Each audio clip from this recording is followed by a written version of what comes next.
everyone. Welcome to the Felicity, Optimist versus Cynic podcast with us, your hosts, Melissa and Fish. This is a Felicity rewatch podcast. We'll watch an episode each week and then join you here to talk about it. And, you know, we're some seasons in now, but we want to give you that reminder that we always give. It's not a spoiler-free podcast, okay? So if you're worried about hearing stuff that is going to happen later in season 4, could happen because it's not spoiler-free. I am Melissa, and I am here with my squiggly co-host, Fish. Squiggly, huh? Yeah, Fish, how are you doing today? I'm good. I'm tired and I'm rambling, which, as we know, sometimes makes good podcasting. We'll see. And if not, I'll reel us back in whenever needed. That's the plan. Sounds good. So what are we talking about today, folks? Well, guess what? Guess what, Fish? Guess what, listeners? We're in season 4 now. What? It's amazing. How did this happen? Season 4, episode 1, The Declaration. This one originally aired October 10th, 2001. It was written by J.J. Abrams and directed by Matt Reeves. That feels significant. Here's the episode description, and this is the longest, most poetic episode description that has ever been written in all the ones we've read about this show. Wow. After a carefree, platonic summer with unlikely roommate Noel, the 4th season premiere brings a reality check for Felicity. The collegiate faces the agonizing realization that the real world is only one school year away. The pressure of not having her future planned out is compounded by a visit from her unsympathetic father, who fears Felicity isn't taking her life seriously. On the flip side, Ben's back in town with newfound direction. He's determined to go to medical school. Meanwhile, bride-to-be Elena and wedding planner Javier tussle over her upcoming nuptials, while groom Tracy figures into Meghan's fantasies, sparking Sean's jealousy. Wow. That actually was quite complete. It's quite complete and twice the length of any other episode description for the rest of the season, as far as I can tell. I feel like whoever was on staff at that point in time was a fan. Yeah, they knew what was up. Yeah. So, okay, Fish, when this episode started, I thought, oh! Yeah, but... There's no but. There is. I mean, she said that she tried to call her and she got her message. I mean, we know Sally's dead, but like, clearly Felicity is speaking with someone. It was this very season 1-esque opening where we're going to see sort of the brown / grayscale Felicity's silhouette in front of a window shade kind of look to it. She's sitting on a bed, maybe she's got a tape recorder in her hand, and I thought, no. And then she holds the tape recorder up to her mouth and she's like, "Dear Sally." And I threw all of the puzzle pieces I was working on across the room. Yeah, I mean, why? What is the motivation, Fish? I thought they haven't done this in seasons now. Like, what is happening? I did feel like this whole episode did kind of call back to the first season. Okay. Not just in this, but really in everything. I mean, it was like the entire tone. It's darker. There's like blurry images. There's, Felicity's face showing up in glass. It felt very season 1 to me. Okay. And I think they were trying to do that. I wasn't sure if the rest of the season is going to follow that like they kind of wanted to bookend it, or if it's just a first episode thing. Okay. Well, so they try to contextualize this because they realize they haven't been doing this device for quite some time. And even when they were for the last like half a year of episodes, Sally wasn't responding. So they have Felicity explaining why she's leaving a tape. She's like, "Dear Sally, tried to reach you, got your voicemail, leaving this tape instead. Here's my question. Why not leave multiple voicemails, or why not try her again until you get her? Because chances are you will get her faster than this tape will get to her." Well, no, because she's dead, remember? It's true. Yeah, so she might have been trying for like a while and thinks maybe she changed her number. Okay. Probably doesn't understand what's going on. But I also noted later in the episode, someone, what was it? Someone was trying to get in touch with someone else and couldn't, and then sent them a letter. Okay. Sure, we'll get there. So yeah, we'll get there. But yeah, I did think everything about this felt very different from last season in terms of I don't want to say the direction, but the color scheme, the sort of the darkness of it, the Sally tape, like all of that. Except what they kind of brought with them was the heaviness of last season. So it was like really serious. Yeah, it was really heavy. Yeah, it was a really heavy episode. So before we get too far into it, I would like the listeners to know that I did change my prediction on the declaration to Ben declares his major, which I understand is also incorrect, but I just wanted to put that out there. I thought back on it some more, and I texted Melissa and I said, changing my mind. Did you? Did you text me about this? I did. And then Melissa said back in text, change noted, and now she has forgotten.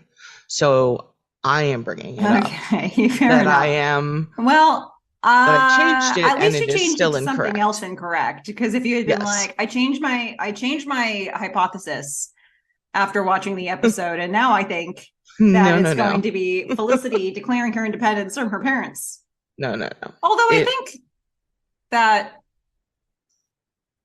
declaration on the face of it means that in this episode, but like could mean a lot of other things minorly. I do think that it is correct to say that Ben is declaring his major. I mean, it's not an episode about him going to a registrar. Yeah, but he is declaring an intention of what he wants to do, which is a whole lot further. Well, I mean, we'll get into that, won't we? Also, though, I would like credit for saying that he would become a doctor. Yeah, because you're on the right track. Look at that. Yeah, they wanted to fool us, and they had tricked me into thinking he was going to be an EMT. And then he comes back and he's like, "Oh no, I'm just practicing for Grey's Anatomy. This is happening." I think it's like a progression you wouldn't have seen coming, certainly in seasons 1 or 2. But then I think they actually, it doesn't come out of nowhere when he says it in season. Like it really builds into it. I think from the moment Avery is shot and you see him taking care of her effectively, and then he's in the ambulance with her, and then she dies, and he sees her come back to life. And then, that whole progression. And then, as you noted, and I hadn't even really tracked this, but like after that, every time they showed us Ben and the rest of season 3, he was studying. And they do it kind of discreetly, but they're planting, they're working into it. They point it out quite a lot. They're like, "What are you doing, Ben?" "I'm studying." Yeah. "Ben, why don't you come out?" "I can't. I've got schoolwork." Yeah. It feels weird because that's not usually what he does. Yeah. So I think they're definitely building into it. And obviously we didn't get to see what he experienced over the summer, but it's not a far cry to think that now that he's been a little closer to the work, he's been tweaking his understanding of I don't know what that is for him. I don't know if that's like, okay, the EMT initially might save your life in the ambulance, but the doctors are, going to get you out of critical condition. Like, I don't know what that is for him. Or maybe he always wanted to be, not always, but like he wanted to be a doctor, but he didn't think that he could do it. And so he went the EMT route, and then he got himself some confidence over the summer. So we are doing a great job of explaining future things that will happen in this episode. Yes. Let's rewind a little bit. Yeah, you usually ask, where do I want to start? And my answer this time was everywhere. Yeah, everywhere. I think I want to even back up one more bit here and just point out the original air date of this one, as I said, it was October 10th, 2001. We were now in college. We were a month and a half in to our freshman year. So we were also, I was not watching Felicity at this point. I mean, this was like, right, I mean, it was still relatively recently after September 11th. Yeah. The world was falling apart. September 11th was like our first week in school, my first week of classes. It was not good. So I would not say that I was watching this at all. Mm-hmm. This was something that I came back to senior year, I guess, when you and I watched this. Okay. So I probably didn't see the 4th season until then. Yeah. Okay. So Felicity is leaving this tape to Sally. And as you pointed out, this is a pretty heavy episode. There's basically no lightness almost anywhere. And it's going to start with her voiceover here in her tape, where she says, "So I'm a senior now." And she sounds so reluctant. She sounds very dragging on her words. She's like barely even knows what to say to Sally about it. I think it sounds like she's about to cry. Yeah, I mean, that's what I noticed. She's really struggling. And I don't know if I consider it full-on depression or if I consider it just like so lost she doesn't even know which way is up. She does seem kind of numb. Yeah. But like in a way, I would say numb, but also sad. So I guess not really numb. Yeah. Where she chooses to start, though, after she says that, is that she says she had a problematically good summer with Noel. Yeah. It was like the summer of denial for her, maybe for him too. Yeah, it was such a weird way that she said it. I mean, first she's kind of like, everything's great. Things have been more complicated. Like, she's trying to undermine this, but her tone tells us that she's not happy. And then she asks this question: have you ever had such a great summer that it was a problem? Yeah. Like, and now we're hearing her continue to talk, but it becomes a voiceover as we start to see scenes from the summer. Like, well, really one scene from the summer. We're seeing basically a food fight in the loft kitchen with Noel. Yeah, it's a whipped cream fight. And then she's talking about all the things they've been doing. They've been going to, for walks in Central Park. They've been going to Yankees games. So they've just been sort of trying to stay kids this summer. I guess. I mean, I don't remember as a child having whipped cream fights and walking around. Sucks for you. Then we're going to skip to actually seeing a scene as it happens of so Noel and Javier and Felicity are tanning on the roof of the apartment building. And it looks like they've been it looks like this is a ritual that this is not the first time they've done this. They've got lounge chairs they've put up onto or like beach chairs or whatever that they've put up onto the roof. They've named it. They have a whole system down. I don't know if they name it yet. No, they name it later, but over the summer they have named it.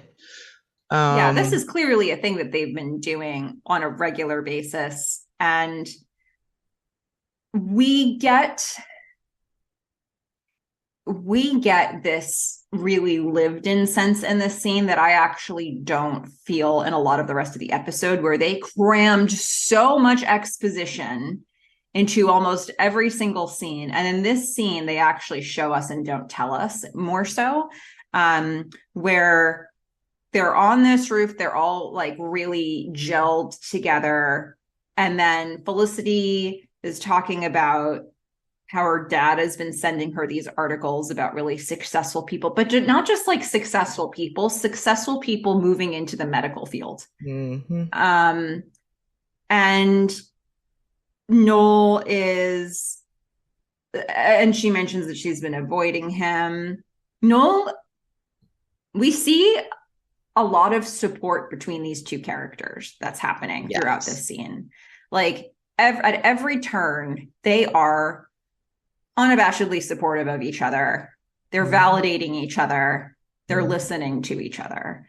And so, you know, when Felicity complains about her dad, Noel's very supportive of her. Javier's kind of taking it in, I would say, with him. But he also has just like the best tanning goggles on. Yeah. I mean, wow, Javier. Like golf clap. Love it. Yeah. We have a bit of a weird joke that they threw in at this point. Javier wants somebody to apply sunscreen to him. Noel vigorously denies the opportunity.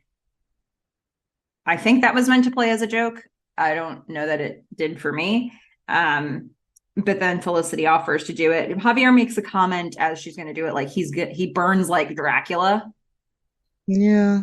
And needs sunscreen. And I was just trying to think, does that check out? Well, Dracula / vampires catch on fire, but actually catch on fire. So look, let's give it to him. Okay. Because, you know, why not? All right. I feel like we can. I won't nitpick there. Well, we'll give it to him. I'll save my anger for the Sally tapes. That's fair. Noel has just completed the Saturday crossword puzzle in ink. And so like he announces it like, yay, victory. And Felicity knows what that means. She's like, oh, so that means we celebrate with dinner. It's on me. Like you have this feeling they've been doing this a lot. They've been communicating with each other about all of these things that they're working on or that feel important in that moment. And I liked this scene. Yeah, I mean, I did like this scene. I mean, I don't really know what to do with the whole episode, so maybe as we talk through it, we can kind of figure this out, because I'm stuck in this. Like, is Felicity being an ostrich, right? Like, is she sticking her head in the sand? Or, you know, is this just what being lost kind of looks like for her? And I don't really know what to do with it. And then Noel is kind of doing the same thing. So it's like, all right, well, yeah, you have this place, you've been going on the roof and tanning and this, that, and the other, but he's also going out for interviews, like quite a few of them. And she's like trying to do others. You know, I think as we go through, just sort of keep checking in on this idea of like, what exactly is going on for these two people? Well, I think we'll get more information about that in the next scene. So if we just close out this scene real fast, we find out that Javier is Elena's wedding coordinator, and it's not going well. Like, he hates it. She's the worst. And Noel reassures Felicity that the clipping her dad sent means nothing. He leaves, and then we get this moment between Javier and Felicity where he just says, you know whose name hasn't come up for a while? That would be Ben. And she's like, no, Yeah. no, no, it's fine. Mm, Yeah, I mean, she says, Ben will be back in 2 days. He's my boyfriend. I love him. yeah, She just sort of says it kind of like it's a bit taken for granted, I guess. yeah, Like they haven't done, like her and Noel haven't done anything all summer. So yeah, somehow yeah, in her mind, like Ben is still there. Like there's been no impetus up to this point for her and Noel to get together. Um, I don't, yeah. it's a little weird. I guess they wanted us to see the action, but it's a little weird to have like 3 months of this and then Ben comes back and then I it's think like, what? that's what's interesting to me about this opening of season 4 is that they're showing us a and 3 months later kind of moment.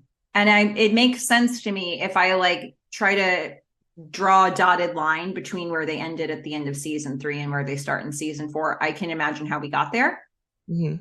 And I can see how all sort of the tensions and dynamics that were set up at the end of season 3 lead to where we are right now. We didn't get to see it, but I also feel like at moments in this part it feels very lived in, and I think they're trying to create a different foundation for season to start season 4 than they had maybe in previous seasons. They're trying to like find some way to mix the story up a little bit. Mhm. But what I struggle with, we kind of know what you struggle with in this one, what you were just saying, but for me my struggle is the effort to get to this new place does sometimes require so much exposition that I Yeah. was like, this is a lot. Yeah. I would prefer to be shown rather than told. I know sometimes exposition is necessary, but it did bog me down a little bit in this episode, even though I think where we're starting is very interesting, and I like that they started here. I don't know. It wasn't always a smooth sail to get there for me. It was not. I felt like it was very choppy. Even Yeah. though the whole episode did have this like weird slow flow to it, Mm-hmm. somehow it also felt very choppy. One thing that I found really interesting is this transition they do here where we get the voiceover again of Felicity leaving this tape to Sally. And she's like, if I'm being honest, the clippings really do bother me. Where the camera is on her face and it's, she's still tanning on the roof and we're seeing like the haziness of the sun. So her face is Mhm. kind of like behind him, almost like a mirage where, we're just seeing that hazy look. And then we cut to nighttime and she's in bed and she wakes up with a nightmare. And something about that really felt symbolic to me because I feel like she is hazy Mhm. and panicked. Yeah. Yeah. So I liked the way they showed that to us. I thought that was a really artistic choice. And I can't say that these clippings seem like they're helping. Her dad always struck me as like the aggressive guy, right? I was like, oh, her mom's passive aggressive, but her dad's like aggressive aggressive. But sending these clippings is so passive aggressive. I have a lot to say about her father in this episode. This I man. can imagine. This man. Um but what she takes out of the clippings, like yes, they're like we notice the one clipping right now is from the medical field.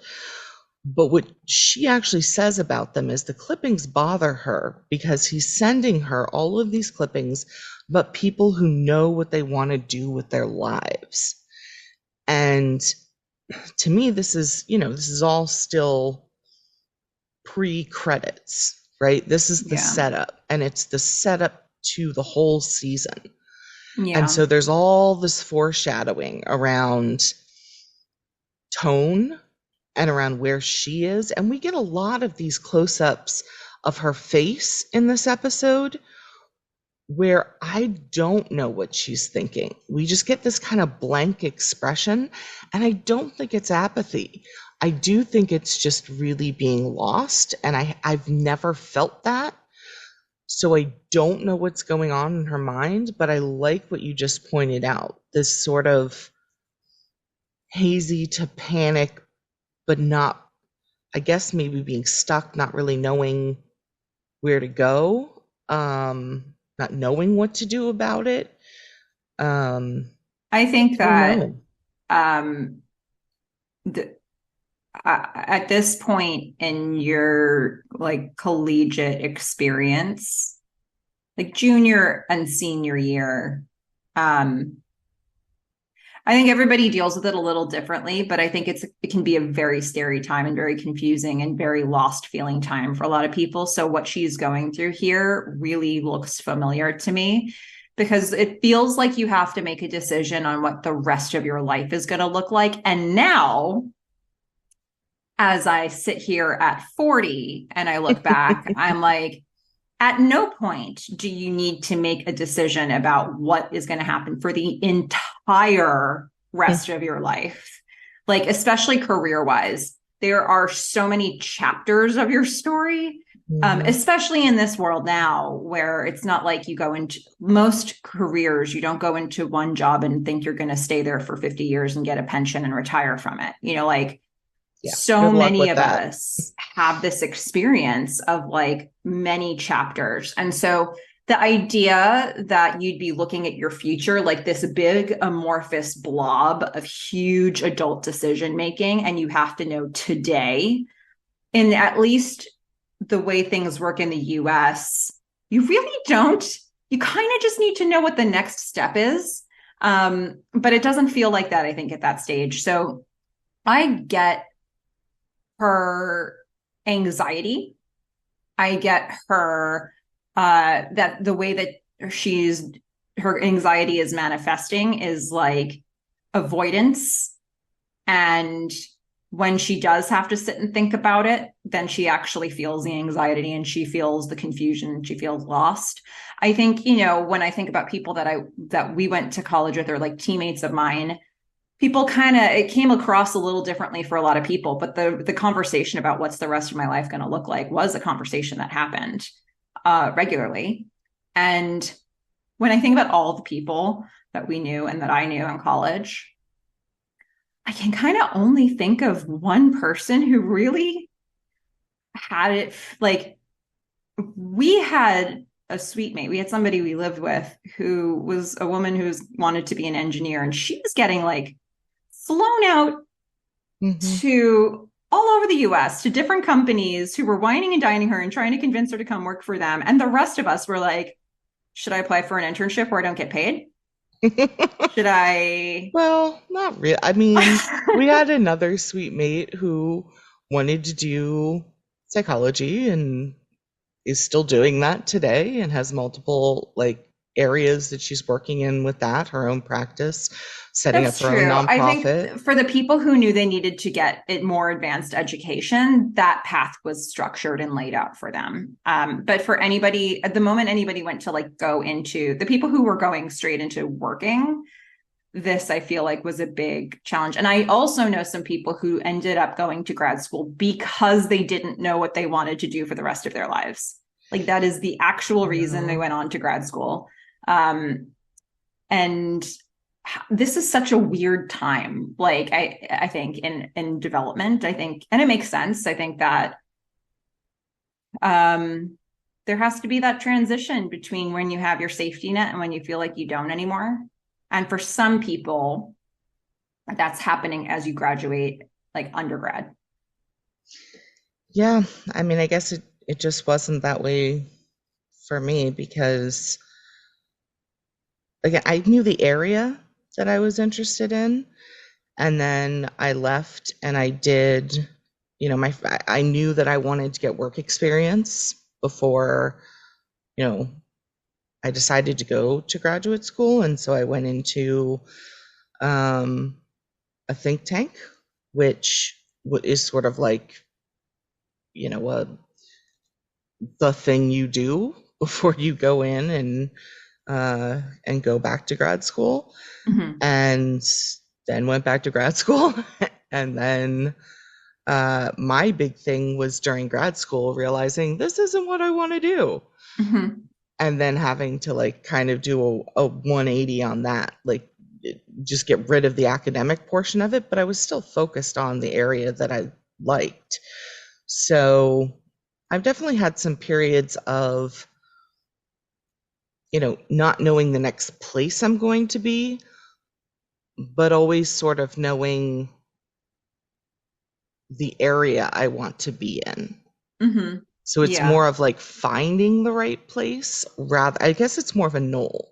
It's like finding the right place as opposed to just really not knowing, Mm-hmm. which Yeah. is what I feel like Felicity is going through. Yeah.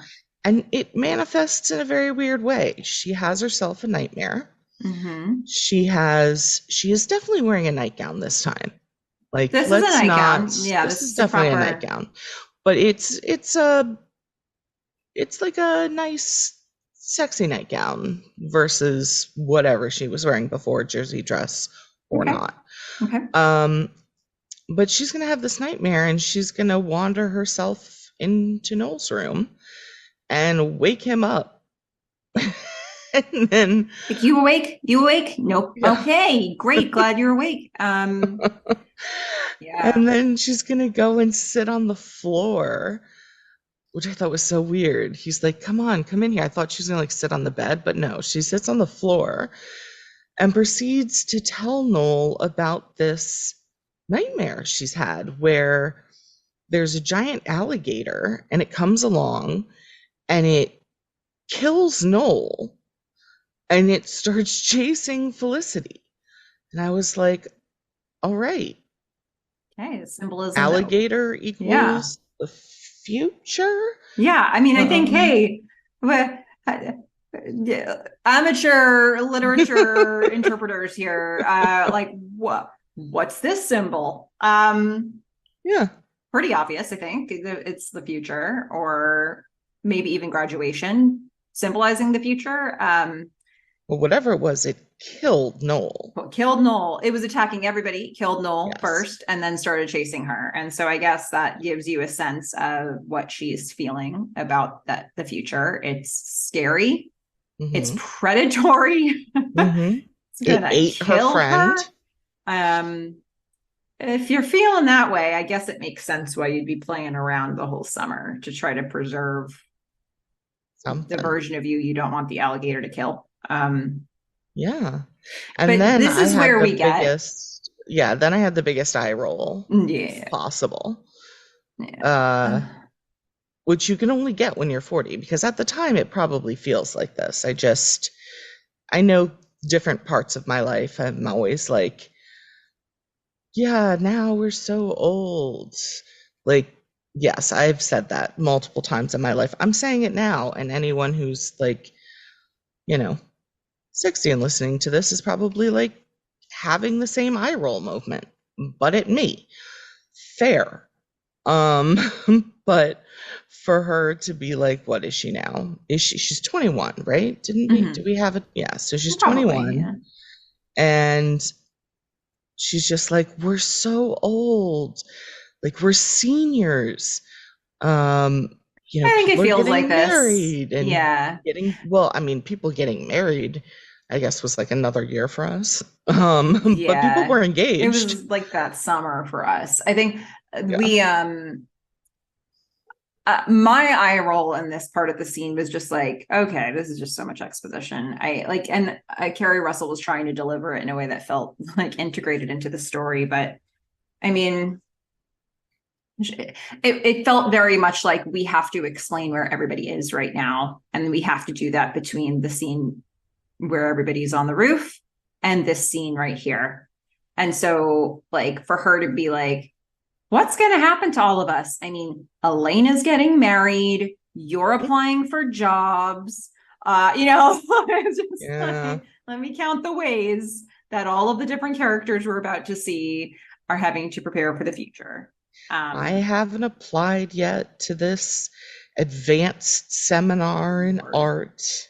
Yep. It's all set up right here, Kabbalah. folks. Yeah. I was like, but you'll get the honors art pro, but I haven't applied yet. It's like, oh my Lord. Also, for this episode, I feel like this would make a good drinking game. Every time she says senior, I mean, she says that she's a senior, I don't know, 10 times in this. It's just so many times. Yeah. She But also worries that the guy who runs the honors art program, a guy named Jeremy Cavallo, she's worried that he won't think she's good enough. Yep. It's all just so like, I mean, fair. yeah, I mean, it's all so indicative of just this total lack of confidence at this point. Yeah. I mean, she hasn't applied. She doesn't. Yeah, she's having, I guess, a quarter life crisis. I mean, or this fear of is, failure, or I don't know. yeah. I think Noel reassures her by saying, like, no, this is going to be the best year of your life. And I do like the way she delivers this. She's like, well, then why do I feel like this? Yeah. I was so beautifully delivered. And I have to say that was for me the highlight of a scene that was otherwise very like, we need to catch the viewers up on everything they're about to see. And we need to do it right here. It wasn't the alligator. No, I mean, look, some of her metaphors don't really work for me. There's going to be one about a storm later in the season that people seem to love. And I'm like, I don't know about this. We'll see what happens when we get there. But yeah, for me, it was the whispery, then why do I feel like this? Carrie Russell gives a really good whisper, doesn't she? She does. Yes, absolutely. Yeah. Yeah. Well, now let's head over to the ladies' apartment. Fight of the week. Yeah, Sean and Meghan are entering the scene in the middle of a fight. Elena has been wedding planning. She's looking at swatches. She's all upset about something. Felicity comes in. I guess she's now moving back into that apartment out of the loft. Elena comes in. Yeah, she comes in. Things are such a nightmare with the wedding. She ends up leaving the scene, which is good because then we get to find out what Sean and Meghan are fighting about. Yes. Sean has made the mistake of playing the game. If you could have sex with anyone in the world, who would you have sex with? Now, we have to assume this was one of the couple exercises. That's Zwick, yeah. Yes. So they're just continuing their journey with the terrible, terrible couples exercises. Yeah. And yeah. Meghan knows how this game is played. She Right. picks somebody who won. There's no chance there's no chance that Sean will think it's okay. Sean picks somebody, I should say, that there's like no chance that he actually could have sex with, which is famous celebrity Elizabeth Hurley. Yes. Meghan picks Tracy. Yeah. The way this game is played, this is like when you have with your significant other, like the 3 people you get a pass on, right? You don't get to pick your neighbor as one of those 3 people. Somebody that you see on a regular basis that's in your friend group and you actually could hypothetically sleep with this person. Yeah, that's not how this works. Yeah. Sean is taken aback, we might say. He's upset. Mm-hmm. Yeah. He's like, you can't pick him, but you know what? Meghan's gonna be Meghan. And she's just like, he's hot, which, fair. So Melissa, if you could have sex with anyone in the world, who would it be? Jeez. Anyone.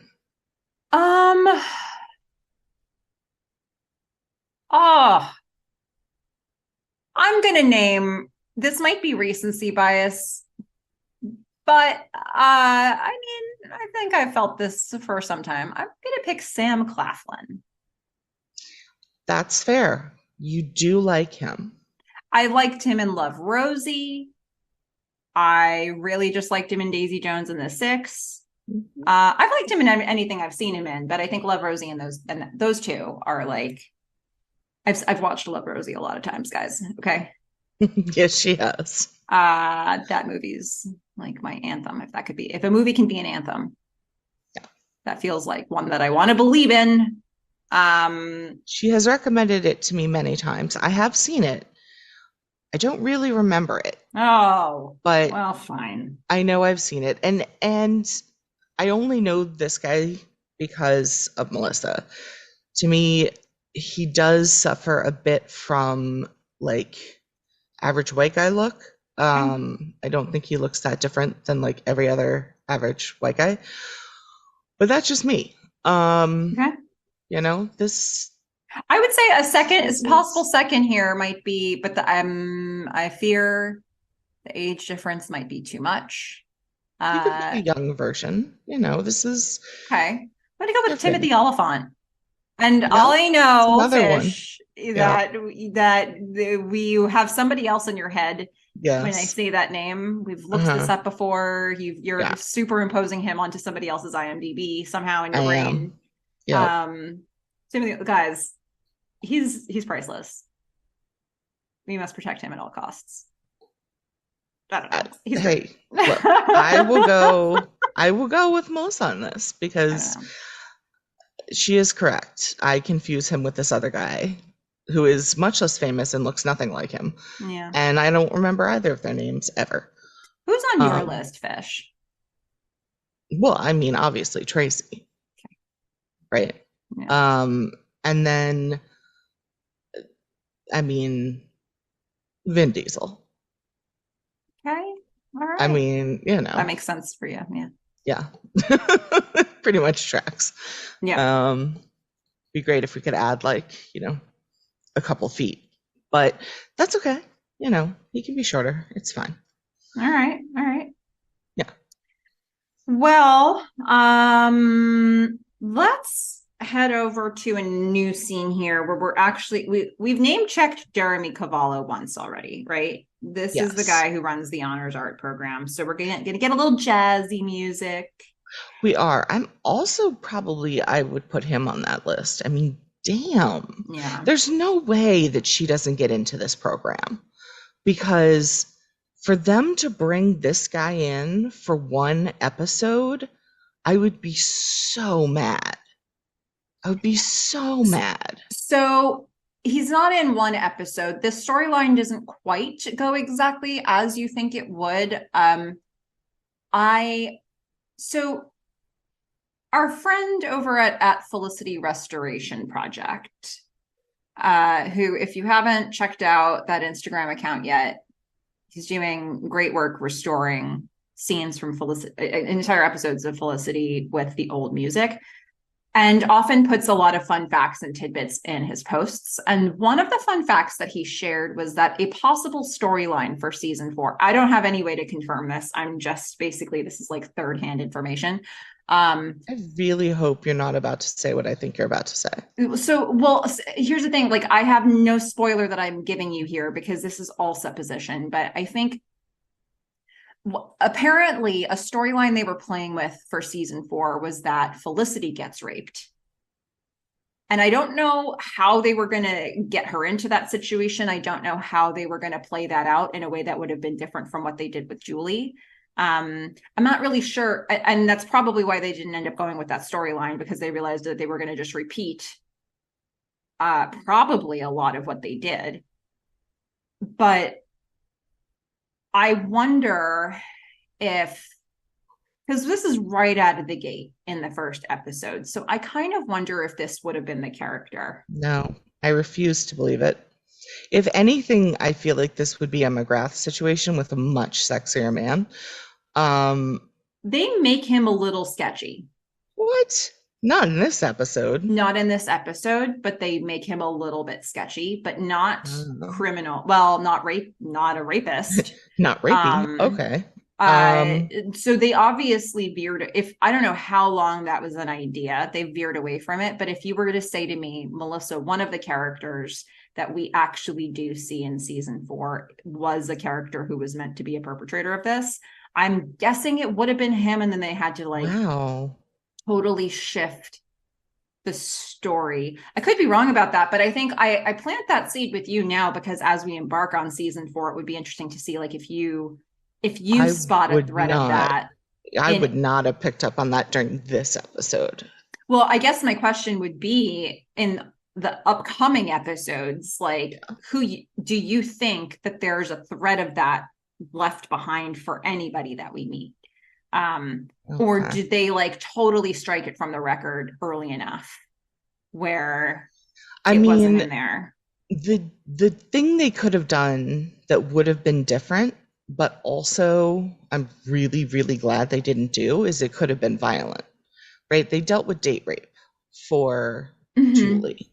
Yeah. They could have dealt with like a stranger and just like she's walking on the street. They could have. I just don't know if we had an entire character go through a full arc of that, like already in this show, and it's only 4 seasons. And are there no other stories to tell us?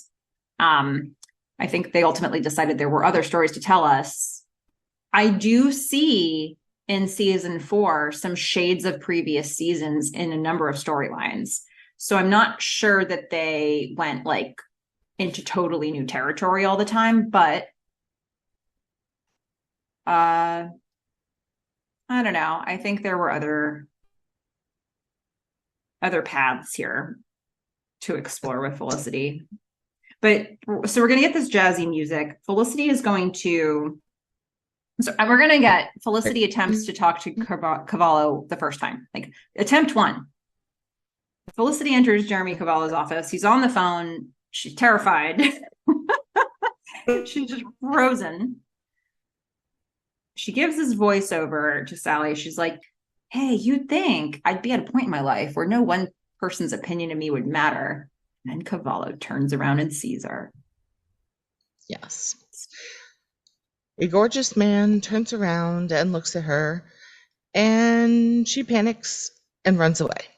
Yeah. He's committed no crime. He's done absolutely nothing wrong here. he's a little short.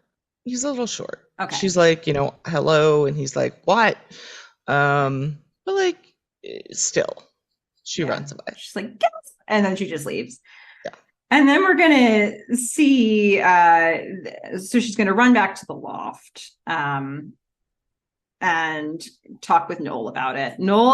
We see him in a mirror, putting on a tie, not realizing that the bottom half of him is just in like beach shorts.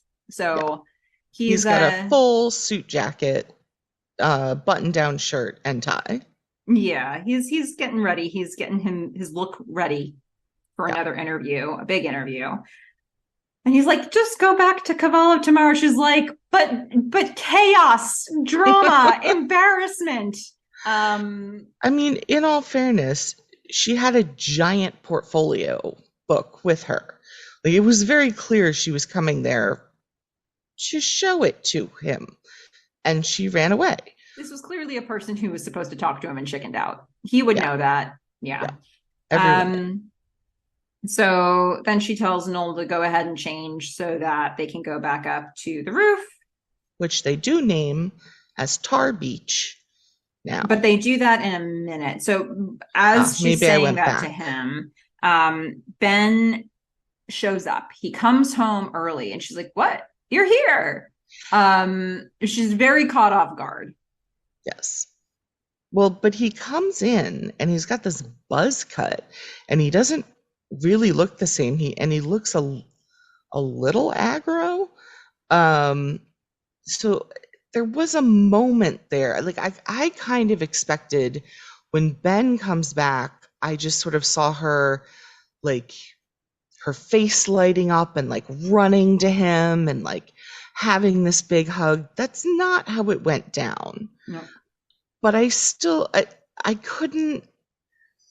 I did think it was a little awkward, Mm-hmm. but I still thought it was nice. She's surprised. She puts her bag down. She does get a big smile on her face. She does go over. Um, but she's really chill about it. Yeah. And that's never a word that I've used for Felicity. Like, Yeah. she doesn't scream chill, um, but It's she sort of is. absent in a way. It's just kind of there. She's a little out of body almost when she sees him. I But don't know. still, like, happy and kissy and lovey, and Yeah. she's not upset he's back. No, she's just not totally there. I think Yeah. then Noel kind of realizes he needs to vacate the situation. So he says, "All right, I'm going up to Tar Beach." And that's where we're going to get Tar Beach, which I think Yeah. is clever. Yeah. Yeah. As names go. Yeah. But I also Um, enjoyed the whole, it didn't feel very, there wasn't a lot of tension. I mean, Noel has been there all summer with Felicity, and they could have picked up with the tension, right? but what But they did show us, like, I do like this part of this scene where I feel like they really conveyed to us the weirdness of these, like how much these dynamics have flipped in a few months just by how they delivered this. So I love the touch of like when Noel says, "I'm going to go up to Tar Beach." She's like, "Yeah, I'll join you later." mhm, He's Ben's like, "What's Tar Beach?"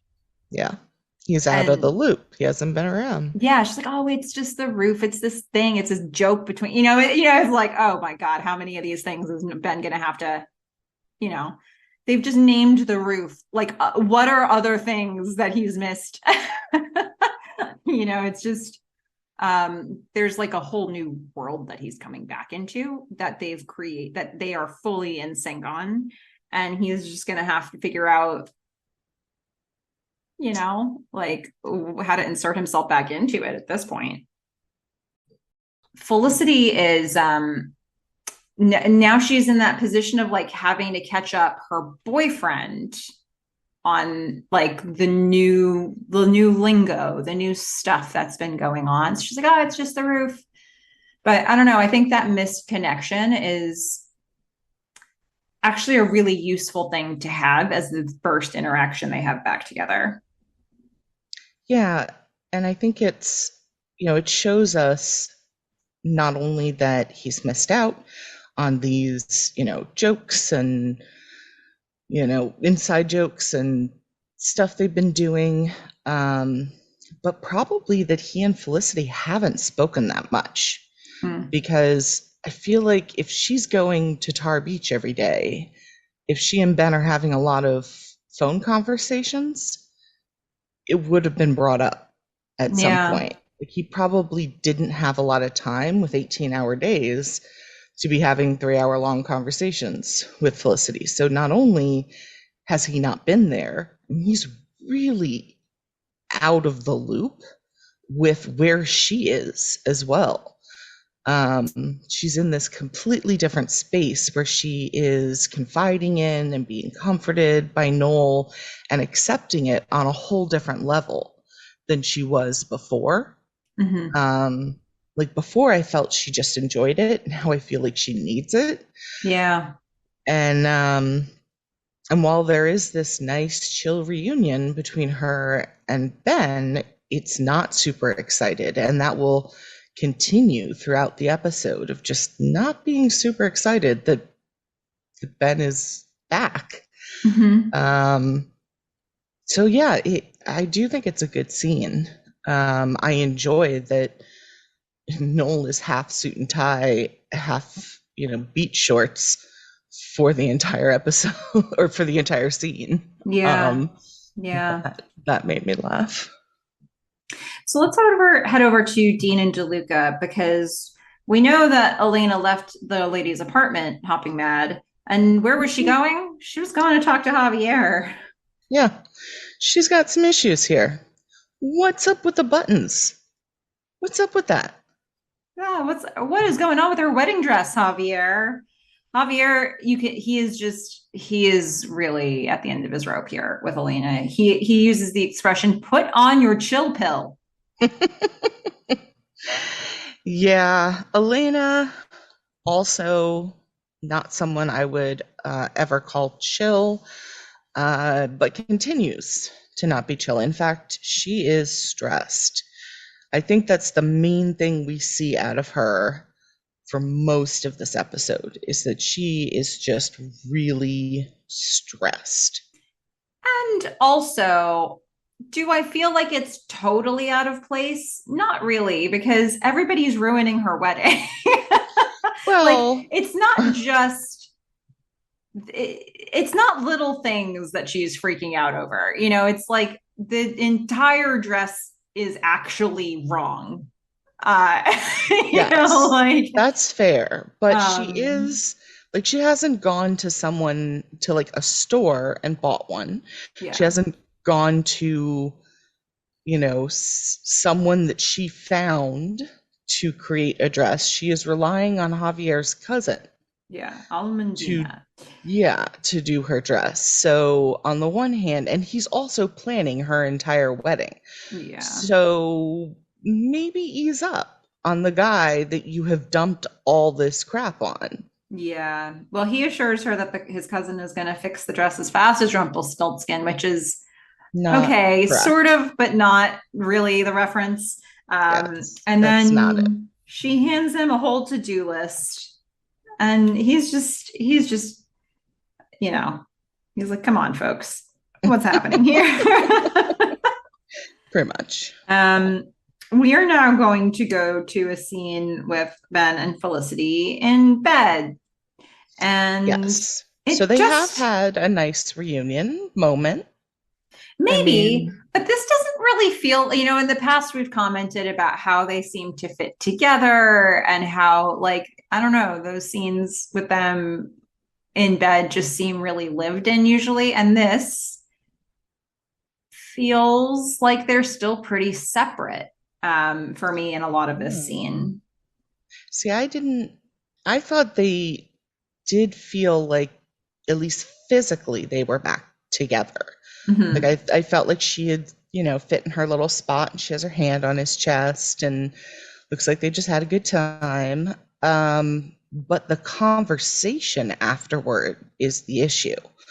It just, it Yeah. picks up where they had left off in the earlier scene, where, Ben is out of the loop, right? And now we're going to have this conversation where it's going to be clear that Ben and Felicity are just in completely different mental places. Yeah, not on the same page. Don't even really know where the other one is. Like they can't even define what the other one's thinking at this point, it seems like, because Felicity jumps in and they are really having two totally separate conversations here, which I do think is interesting in how they constructed this dialogue because she's revealing, you know, when we spoke last week and you told me that what you had realized in the program was that you didn't want to be a paramedic, I felt relieved.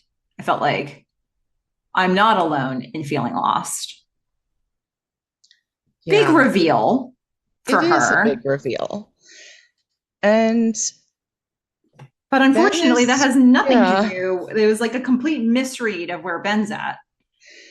yeah, which, let's admit, he's not the most communicative. But he waits until this moment to tell her, well, the thing is, yes, you're right. I did say that I don't want to be a paramedic, and that's true. But the reason that I don't want to be a paramedic, and he does say, you can't laugh Yeah, about don't this, laugh. but I feel like he says it in a way that he doesn't expect her to laugh. It's not like before where he's so not confident. Um, he says, you can't laugh, but I want to be a doctor.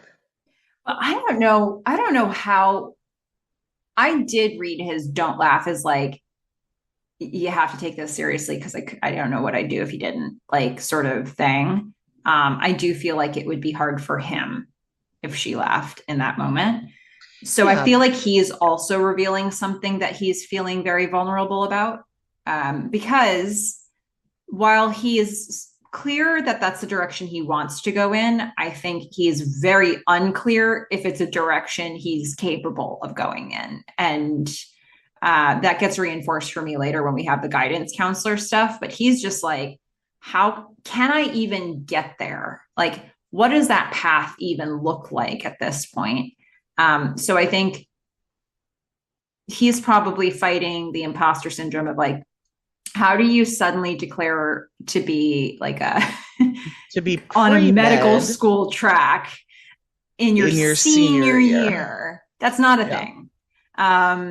And I do wonder, like, if she started to poke any holes in this, you know, what his resolve really looks like. So he just preempts it. Yeah, but I also don't think that he would think she would laugh. She's Yeah. never laughed at him for anything like that. So, but I think you're right. He was more saying, like, I need you to take this seriously. Yeah. And we're going to hear a phone ring in the background, but before we find out what that is, I love this exchange of looks between them that I cannot read for the life of me. I don't know if you could. They when she gives her reveal, like, I feel great that you're lost too. And then he's like, no, I'm not lost. Actually, I'm want to be a doctor. And Hmm. they look at each other. What is on their faces here? I felt like they were searching. Um, I mean, I definitely think they were both surprised. And I don't know if it hit them at that moment, the reversal of roles, right? Because she came in pre-med yeah. and he came in not knowing what was going Yeah. on. And I feel like it's just one of those awkward moments where you're just like looking at the other person and you're like, like this is weird. This is not what I thought this was going to be. Yeah. It's like, this is who are we now? Yeah, What's happening? this is What's my different. name? Which way is up? Is this the bed? I don't know. It's so confusing. It's so disorienting even for the viewer who's like, wait, didn't she come to school to be a doctor? No, okay, now he is going to be a Yeah. doctor, but it's her senior year, but then she doesn't know what she's doing, and okay, fine. It's Yes. just such a new place for them to be in. And Yeah. then, And then we're going to have another first. mhm, Noel is going to knock on the door as opposed to just busting in like he normally does. I yeah, mean, way to go, Noel, on good, learning good boundaries. growth.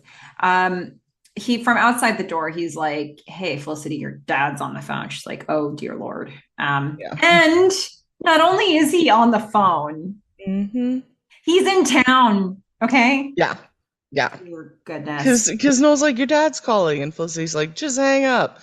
And he's Like, like, no, that's not a no, thing you we can don't do here. understand. Yeah. Yeah. So she's going to Yeah. grab the phone from him. He says to her, don't let him make you feel bad about yourself. And again, this is a thing Ben wouldn't have known to say, Yeah. probably. Yeah. But Noel knows everything about where Felicity's at right now. So And we're, all the stupid clippings that her yeah. father has been sending her. So we're going to get this kind of interesting moment where Felicity is going to take this call from the doorway. Ben is watching her. He is observing this whole conversation. From he's still in bed and she's just like as far away as she can be from him in the same room.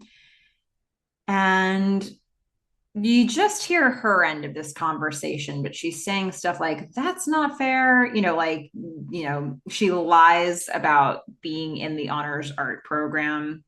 Hmm. She says she'll meet him tomorrow. It's obviously a conversation she doesn't want to be having. Yeah. And I didn't know what to do with this because, on the one hand, she's standing up for herself a little bit. On the other hand, she's lying. Mm-hmm. She seems upset. and yet she says she's going to see him. So it was like a whole like contradiction. Like the entire conversation felt very disjointed to me. Like I couldn't tell where she actually was at. I mean, she has a habit of taking these meetings with her parents whenever they show up. So, like, uh, and I guess I get that. You feel like you have to take the meeting um, when they show up. And so she's just trying to get him off her back, but she can't do that with anything honest. Mm. Because where she honestly is isn't something her dad would be receptive to. So it's this weird, like, is she really standing up for herself, or is she just, what does standing up for yourself really look like in this situation if you're her? And I don't think it looks like what she's doing. No, but it's more than she used to do, right? Yeah. It's like she is a new person. She's not the, you know, the perfect person she wants to be, or But I see this the as different from, like, I think she was more assured in how she was handling her parents when she was dating David, and she had that whole walkout from the Epstein bar conversation with them, where she's like, you know, you're critiquing my hair, you're critiquing my boyfriend, you're critiquing my new major. I don't need this. She gets up and she leaves, and her parents change their tune. yeah, but This, I she don't doesn't know. know where she's really, she herself doesn't know what she's doing, and so anything her dad says is getting in just a little deeper.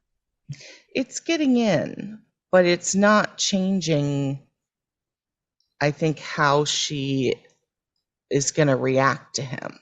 Because Yeah. even if she was in the perfect place, right? Even if she was in this, advanced art class that she's kind of pinning all of her hopes on and everything, like her dad clearly, even on this call, is not taking that seriously, like or acting like it means anything. Yeah. Yeah. So Felicity walks back to Ben. Ben's like, you're in the Arno's art program? Mm, She's like, no, mm, no, no. My dad's just, she just says to him, like, my dad's here to talk to me. And he's like, about what? About my future. So I don't know. They're really catching up. This is Felicity's main struggle right now, and Ben doesn't know a thing about it.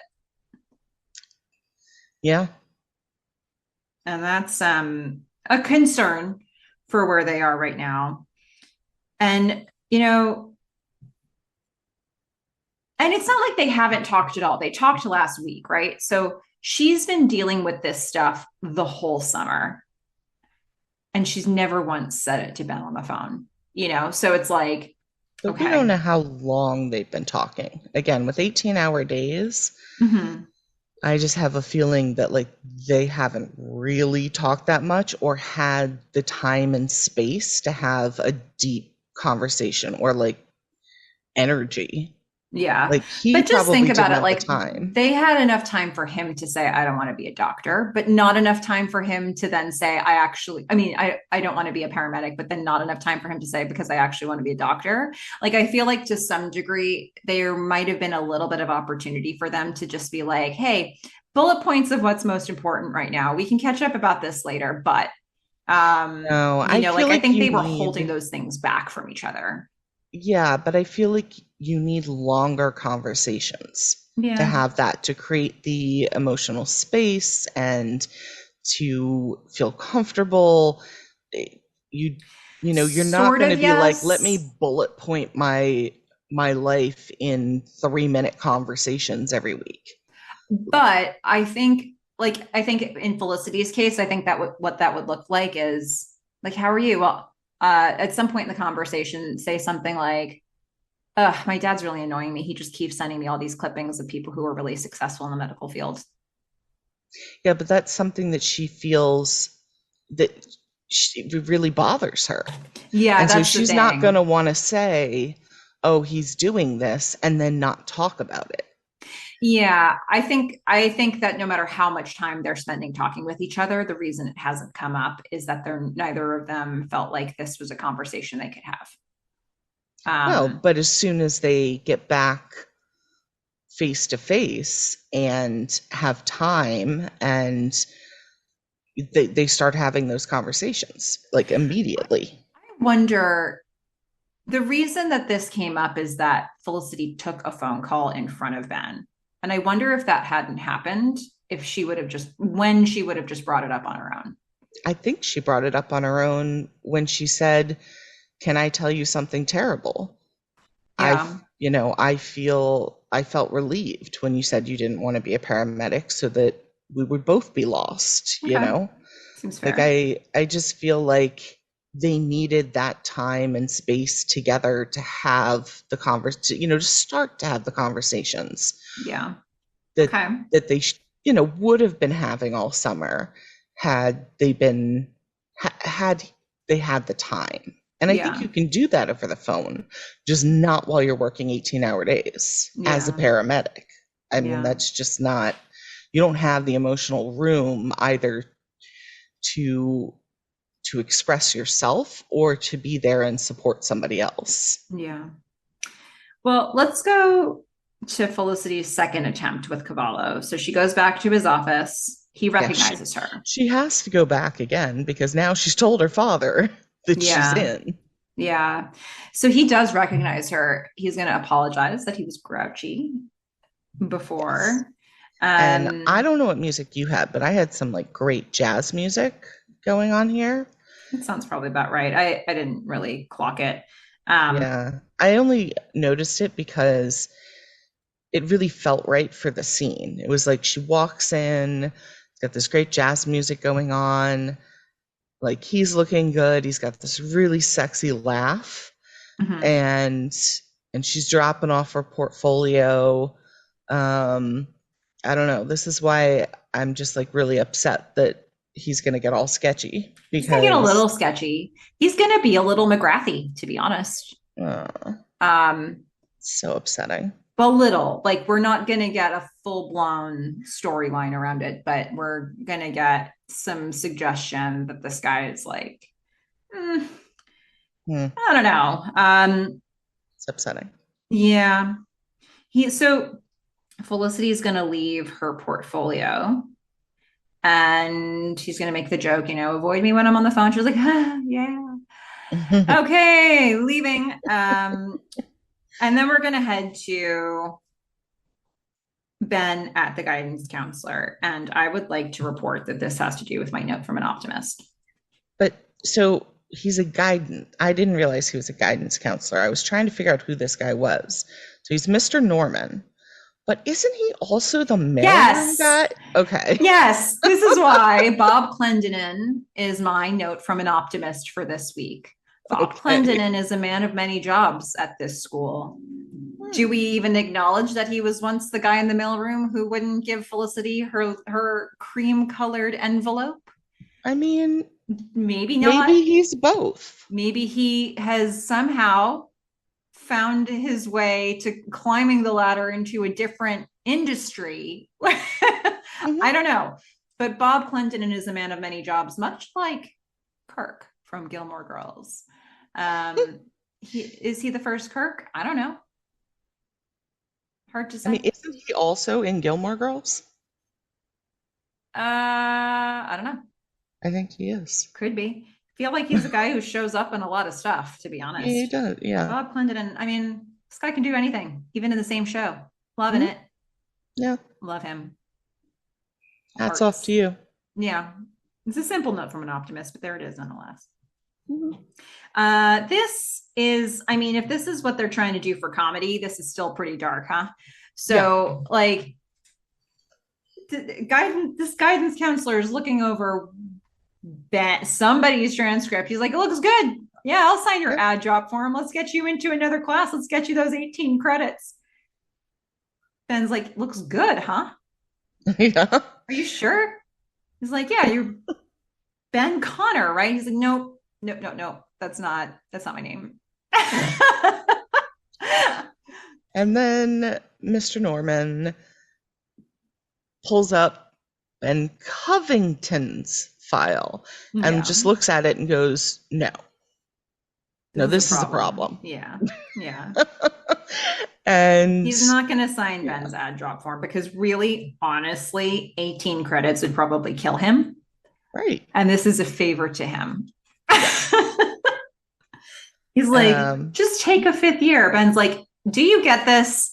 I am a senior who now suddenly wants to go to med school. I have taken 0 of the classes required for this. I'm going to have to take a 5th year anyway. Mm-hmm. Like, this is me trying to get this done. Yeah. So also, ad drop at this point, like, it's the first week of, is it even the first week of school? Like, what classes did Ben sign up for and when, such that he needed to go and have an ad drop form signed by this guy? Also, like, everything in this whole series has told us you have to go to the professor to get the ad drop form signed. So true, Fish. I'm very confused by what is happening. I guess there's a lot of stuff here that's, I mean, look, I'll put it on record. I've said it before about the Lauren storyline, which you haven't seen yet, but like, there's stuff that they do in season 4 like this that actually, deciding that you're going to be on a pre-med track in your senior year when you have taken none of the prerequisites. Like, if he were on a pre-med track, people who, I don't know, at least at the school we went to, if you were on a pre-med track, you were taking classes pretty much only for your major from the minute you walked into school, and you had almost no room in your schedule for any other type of class. So, and that may not be true at every school, but I would expect that a pre-med track does not afford you a lot of opportunity to basically blow 3 years worth of classes. Correct. So like that, this is a fun storyline, but I just feel like in the real world, how this gets executed would end up so different. Like, I don't even know, like, Ben has to start over. You know? I mean, look, this is, I just don't see Ben, from everything that we know about him so far, I don't see him being able to do OChem ever. But he's starting to do OChem now. And has he taken an introduction to chemistry course? There's prerequisites usually that you have to take before you get to something like an OChem class. And he hasn't taken them. Yeah. He's been taking literature and philosophy and, like remember Elena and how much trouble she had with OChem? Like, I just don't see this as, like, that's why I bought in so hard to the EMT thing, because I was like, all right, he can do this. This is doable. Doctor, I don't see it. I don't think they are going to be able to convince me in the next 16 episodes that he's going to become a doctor. I think that's completely fair. And I think that this is like the nature of some of my grievances with season 4, in that they're trying to do these things plot wise that do not work in the timeline that they're given to do it. And I mean, he's given a placement test here. No way he passes that.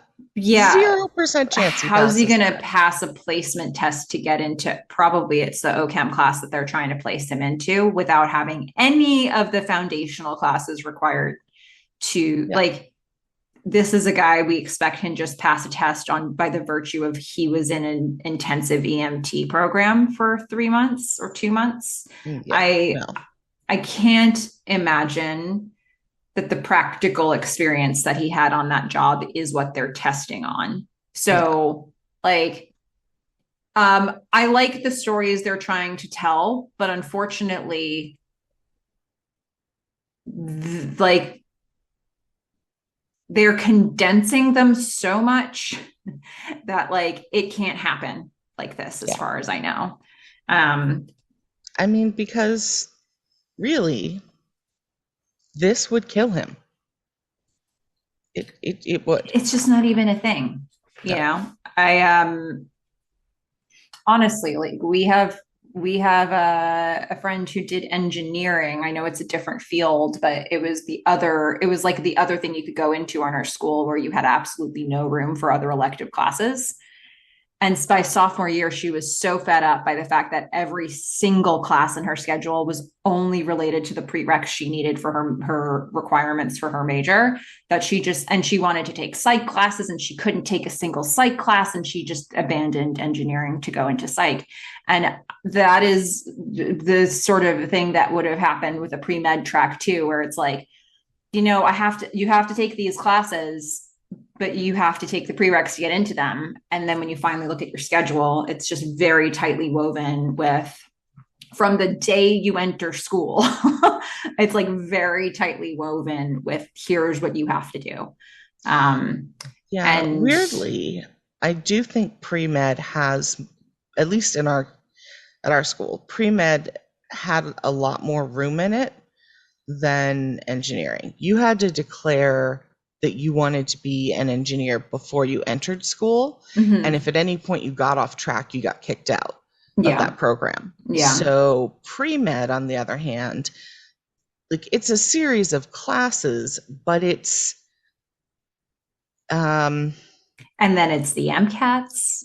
Yeah, and then it's the MCATs. Like Elena has already done all of that. You know, like Elena is on the track. And we have seen what that process looks like. So basically what we're saying is Ben now has to do everything Elena has done in a year, maybe 2, because they're saying he's going to take a 5th year, where it's taken her 4. So I just, guys, I don't know. It's timelines get weird with the stories that they're doing in season 4, and this is one of them. But I also understand how they're getting Ben to this place emotionally.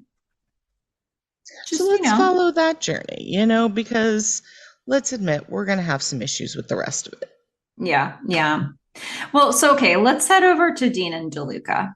We're getting Javier and Elena. Javier's super pumped because the dress is fixed now, but Elena does not agree. No, Elena is not saying yes to the dress.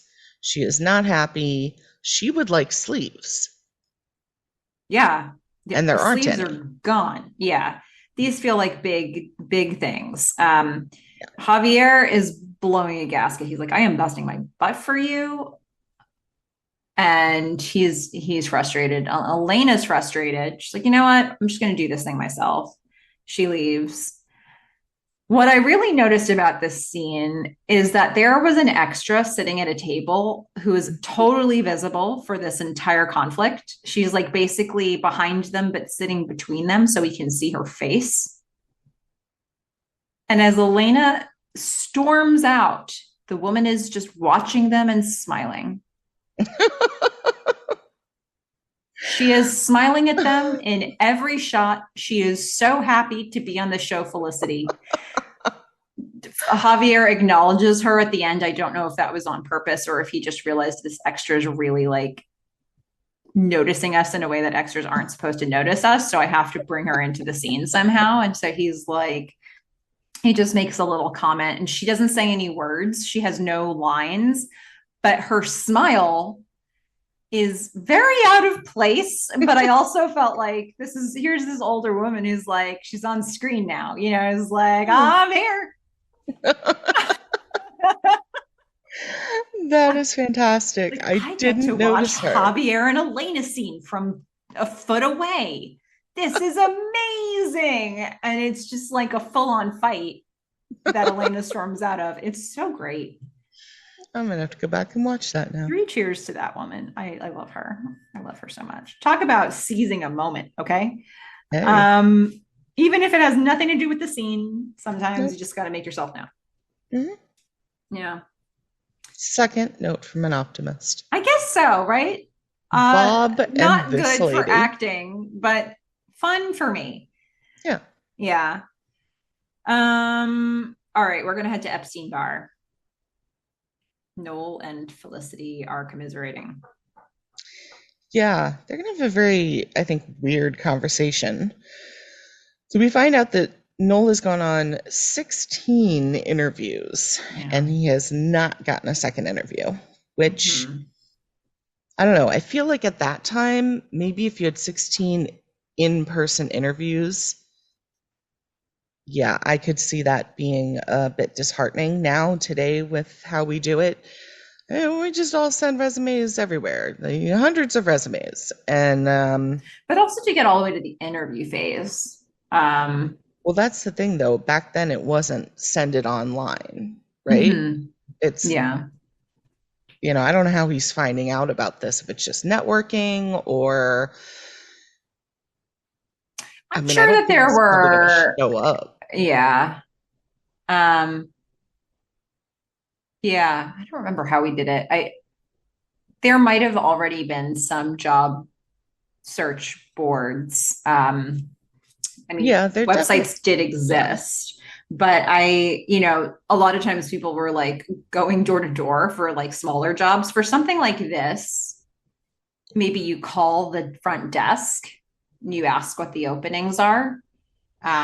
If we were like Maybe. really pre-websites and pre-internet, you'd probably No, I mean be. there were job boards because I used some of those, but it wasn't the way because I used them even for like summer jobs, Mhm. but it wasn't necessarily the way that I actually got the jobs. Like I got my first out of college job through a contact from college.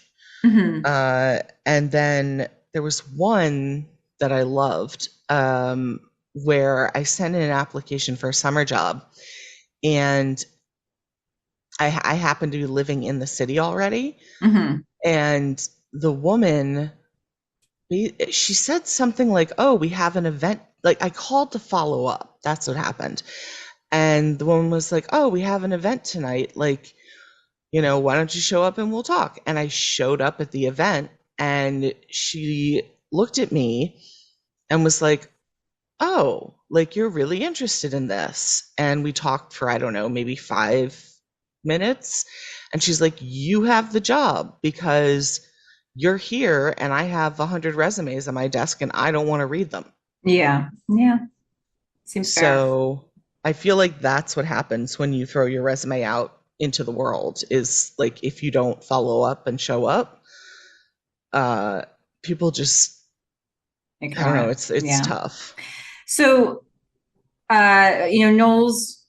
Noel's talking about that, and he clues us into something that's going to become relevant for Felicity later in the episode. He said, "You know when I know it's not going to work? It's when they say like, huh, looks good."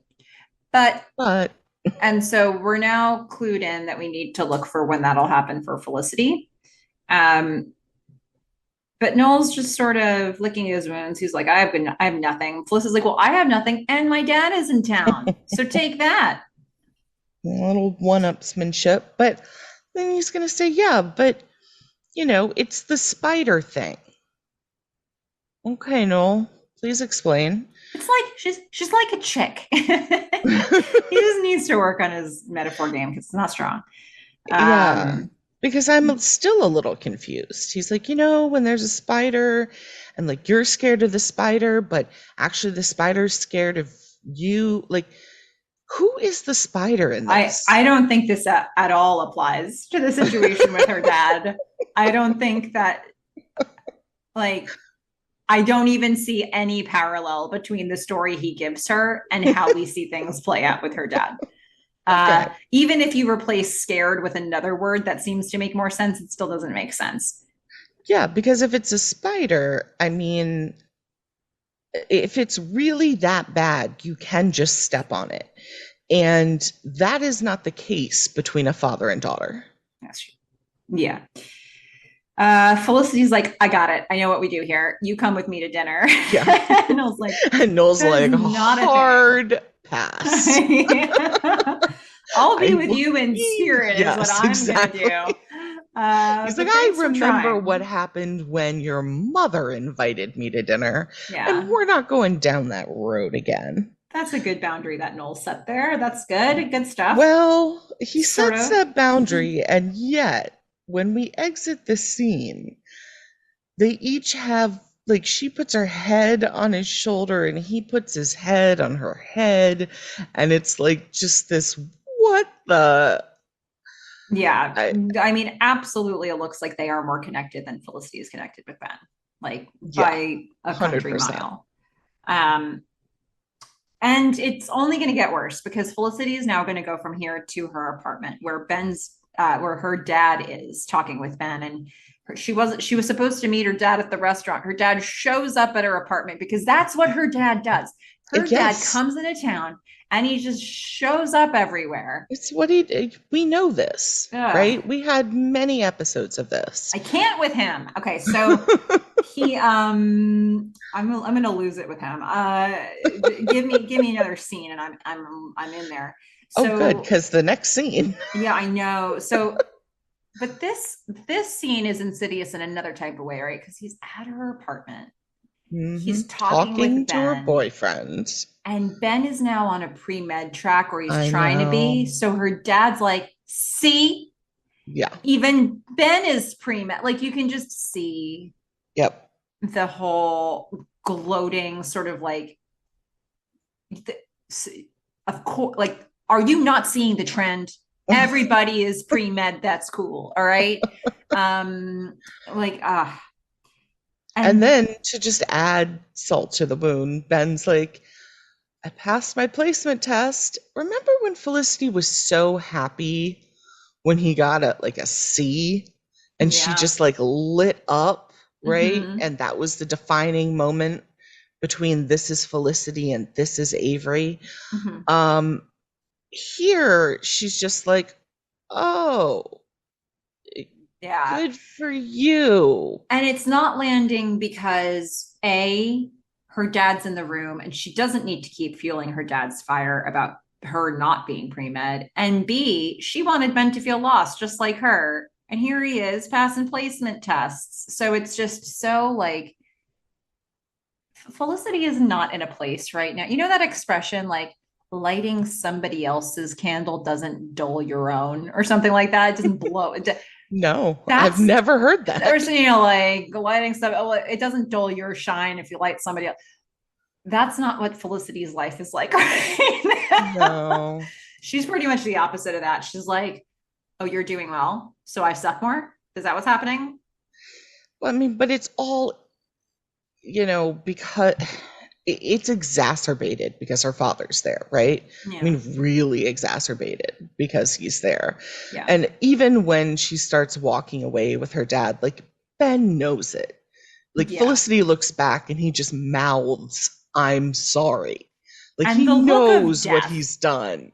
Like, if she could have struck him dead standing there with her eyes, that's the look she gave. Yes. I mean, have we ever seen Felicity give Ben a look like that ever in the first 3 seasons of this show? She was like, I hate you and your whole look. Yeah. I hate you and your buzz cut and your pre-med placement test. This is a new Felicity. It's a new Felicity. Yes. So it's a new version of her. Anyway, so and then you think to yourself, but surely dinner can't be that bad. Oh yes. Yes, I thought dinner could be that bad. Oh, yeah. It starts off so awkward, and you just wish it could have stayed awkward, and they still not said anything for the rest of it. I know, right? It was like silence and awkward, and mom's okay, and then it just like, can I jump in? Can I just jump in? You're like, oh no! It's like, just keep your mouth.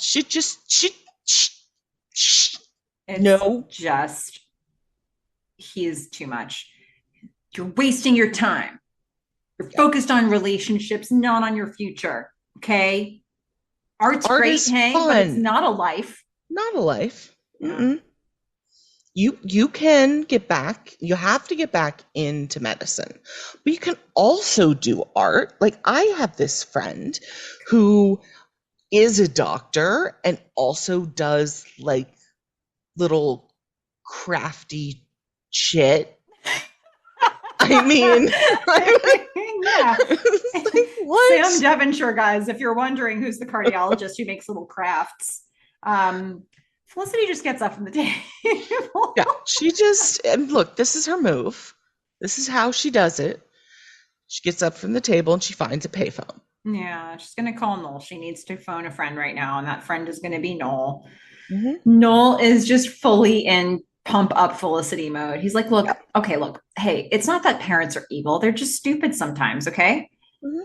But this is about you. You make your own life choices. Life is a challenge. You need to rise to the occasion. And then you can hear you can almost hear the montage music in the background Yes. starting up. Dun, dun, dun, dun. Yeah. Yeah.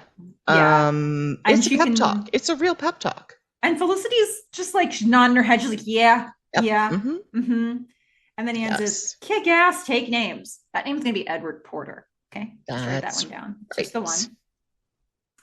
And then she has to hang up the phone and actually do it. So And she then, hangs up the phone and then she sort of saunters back to the table. I think she has a very grown-up outfit that she's wearing. Like it's very elegant, it's very like grown up. yeah. And as Noel, if we remember, Noel hears what other people say, and then he repeats it just horribly. Yeah.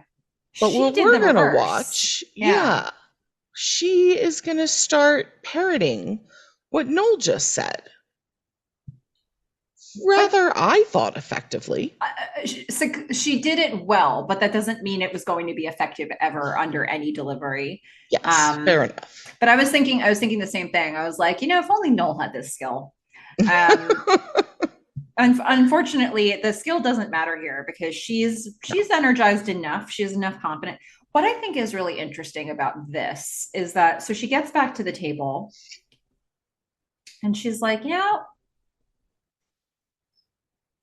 thanks for coming out, sir. She's like, I'm in the honors art program. I'm super excited about it. This is my life. I have to make my own choices, even if some of them maybe are mistakes. And she's just like owning it until her dad speaks. Well, she does set herself up a little bit, right? Because she's like, I'm not on a time schedule, which let's admit she is. Like, you're going to graduate at the end of this year. Yeah. So that is a thing. Yeah. Maybe don't open yourself up to that particular criticism. He says maybe you should be. And it does take a little bit of this saunter out of her stride. But I think I feel this scene because it took me a very long time to find out to find a way to set boundaries with my own family. And when I was in college, I had a dynamic that was not exactly what Felicity has got, but there were tensions of their own. And in times when I was trying to set boundaries or create limits or like make other plans for things, it was like multidimensional chess for me because I didn't feel comfortable lying. But I also didn't feel comfortable just saying no. And so I was always having to be like, no, because of this thing. And I'd have to create that thing well in advance and have it be pretty well documented for it not to be a lie. And for her, she doesn't have that reservation. She's very comfortable to lie. But my hope for her would be that she could get to a point in her world where she could say a no and have that be a full sentence and end the conversation where she needs to. And she's not in that place right now. I mean, she's getting there because what her dad comes out and says is, you know, basically your mom and I like are not comfortable subsidizing this waste of time. Which, I mean, that sentence, it just tells me so much, right? Yeah. He's already divorced from this woman, and yet he still is manipulating her in terms of money. Like well, and again, we're not sure whether he's lying or not. Her Yeah, mom we have is no way not of actually knowing. there. Yeah. And I hope that she actually gets to talk to her mom at some point, because my first thing that I would have done is call her and say, are you on board with this? Maybe, maybe not. Because that's a real lion's den to walk into. And why even start that conversation if where she's at right now is just saying, so she's going to say, you can't just be here to judge me. And he's like, yeah, I can. You wouldn't be here if not for the fact that I was subsidizing your life to this point. And she's going to call his bluff. The bluff he didn't think that she would call. He didn't even know he was bluffing. No. Is the thing. And I've had almost this exact interaction. So, like, if somebody feels that they can control you by controlling your finances, by controlling your means, by controlling your ability to pay for life, or maybe it's something else, a different category altogether. If there is a thread like this that's really binding you together, the person who feels they're in control feels like, if I even just mention taking it away, you have to come back. But if you were a person like Felicity is in this scene, and like I have done in my own life, that says, oh, so this is always going to be a thing you can hang over me. I need to cut this thread myself, no matter what the cost to me is. It's not the outcome that's expected. It just isn't. So it's like, what? It's like the most bizarre, like, that's not a thing you can do. Yeah, it is, because you just presented this binary choice to me. I am choosing option B that exists, but you only considered option A. And he is like totally taken off guard. Yeah. And she's just going to double down. She's like, I am going to pay for this myself. I don't want your help, your critique. I don't want you. And that is a little undermined by the fact that she is just like sobbing. But a little bit. I think then what becomes really important, because that's a very game changing thing to say. And then in the very next conversation, do you proceed with the changed game, or do you go back somehow to the original one? So this is a really critical moment for her. Because her dad's like, wait, that's not what I'm saying. I'm not saying that you should like pay for school yourself because I want to still have control. She's like, yeah, that's not happening anymore. right. So then, the really tough part now is what happens next time. Yeah, I mean, I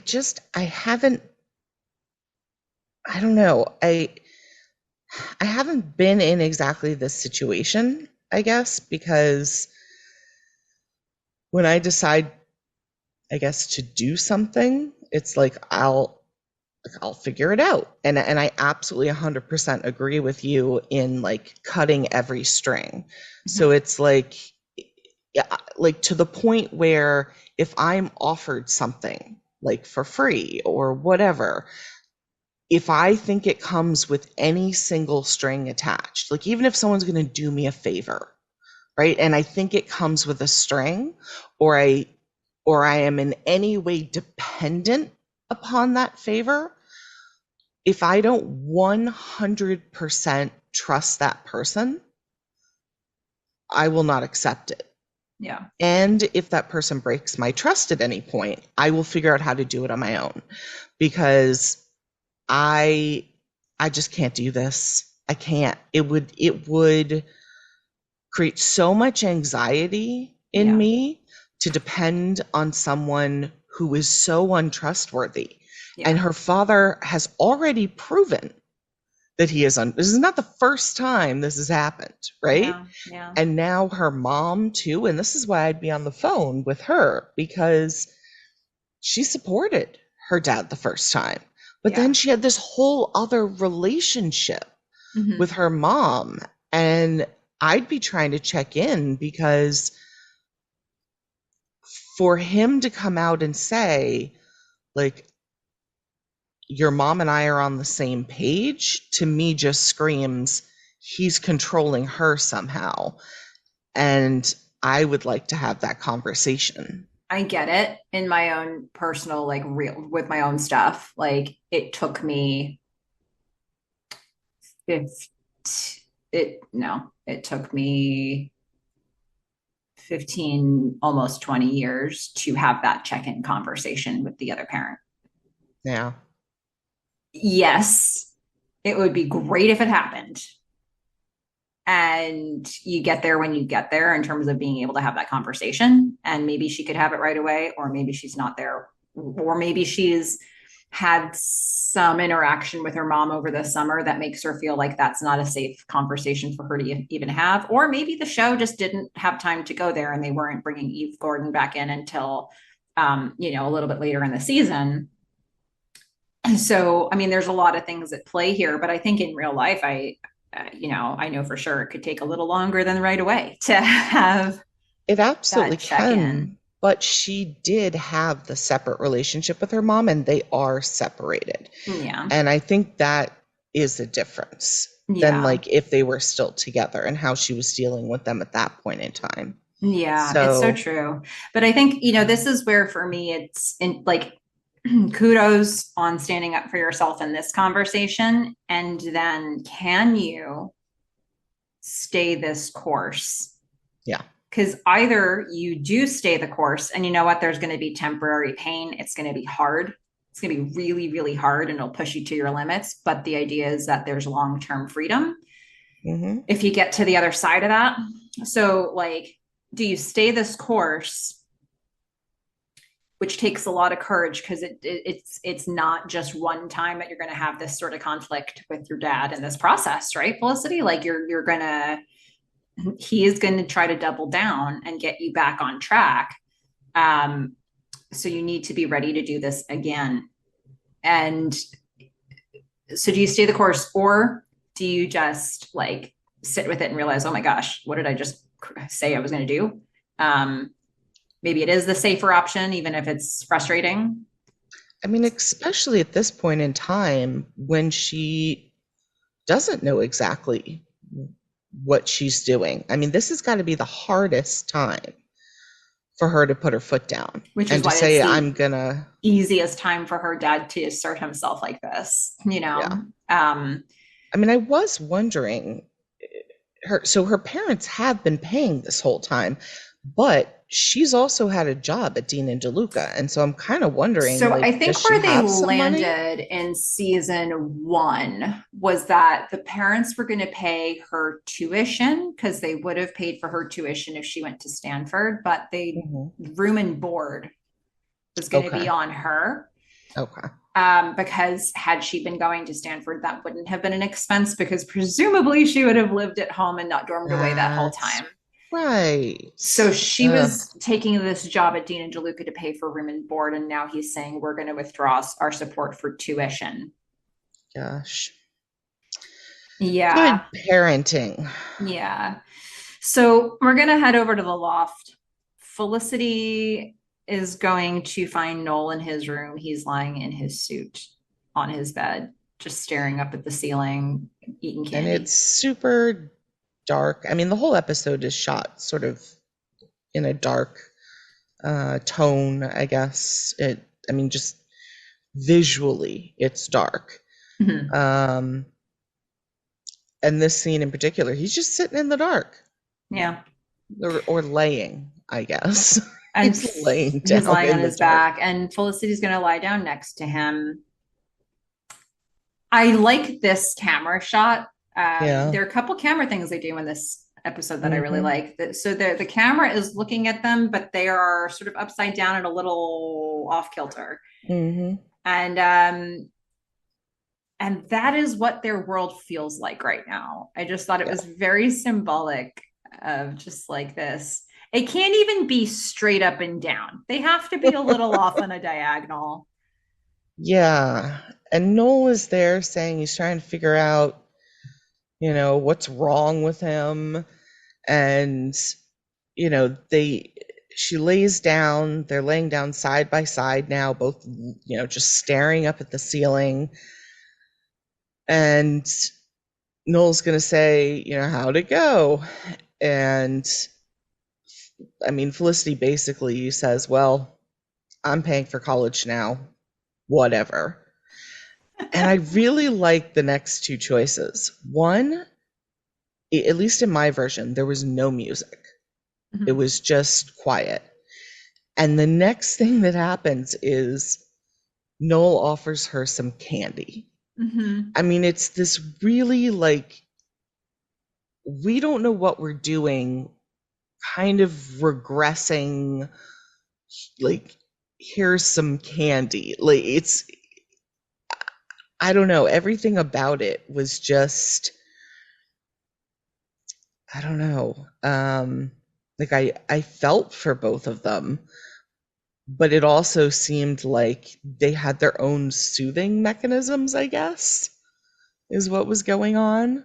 But this Mm-hmm. choice of him just like offering her candy to me just kind of underlined how I feel about this whole episode. It's like, on the one hand, yeah, she's lost. Do you just like leave room for that? On the other, and then on the other hand, it's like, but is it okay to spend the whole summer on the roof and to be like sort of using Noel and using candy and, all this other stuff to kind of get away from reality? Yeah. Um, I don't know. I just I don't know what to do with this. Yeah, it's in a way it kind of brings me back to the last episode of season 3, where um they're like definitely not in a good place, but she's what she wants to say to him ends with, "Do you want to go get some ice cream?" And then they do, and the way they end season 3 is by getting some ice cream. Yeah. So I guess, Denial is strong with these two, yeah, I I guess guess. so. Comfort Although food is a Noel real is thing. going out and getting his interviews and stuff. I mean, He's trying. and she is she's trying to get into the course, and I'll give her credit. She then goes to some official, It's a right? financial aid office. This guy Okay. is working the front desk at the financial aid office. They say that in the next scene with Ben, but not Okay. here.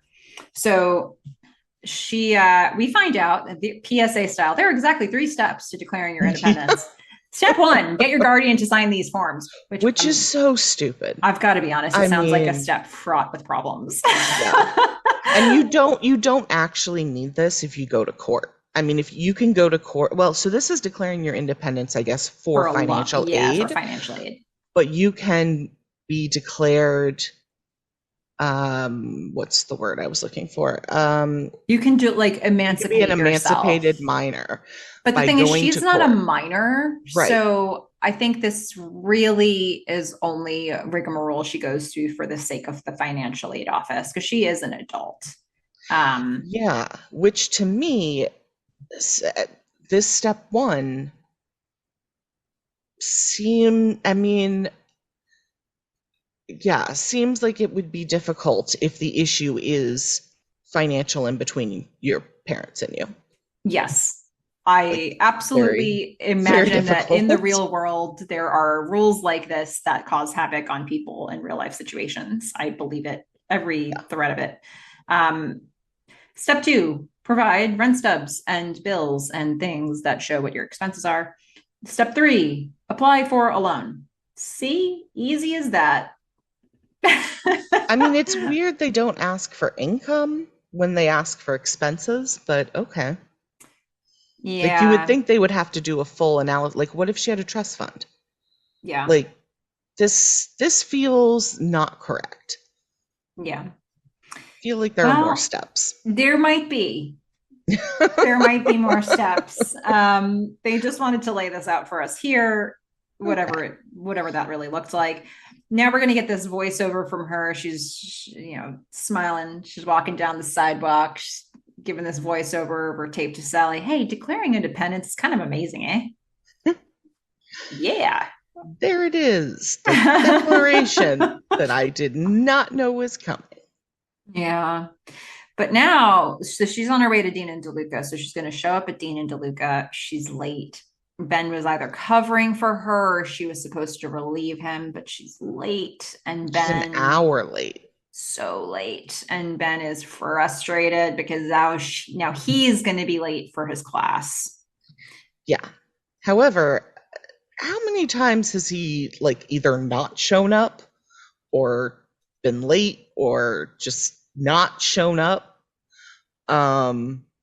I mean, I get that he would be upset because he wants to get to his class, but just because you're suddenly taking life seriously, you know, it doesn't mean that all of a sudden no one else in your life who you've been depending on all of a sudden has to like, I don't know, like can't have something go wrong, like being Yeah. stuck here declaring her independence, I think right? this is just another example of them being completely absorbed in their own worlds, Yeah.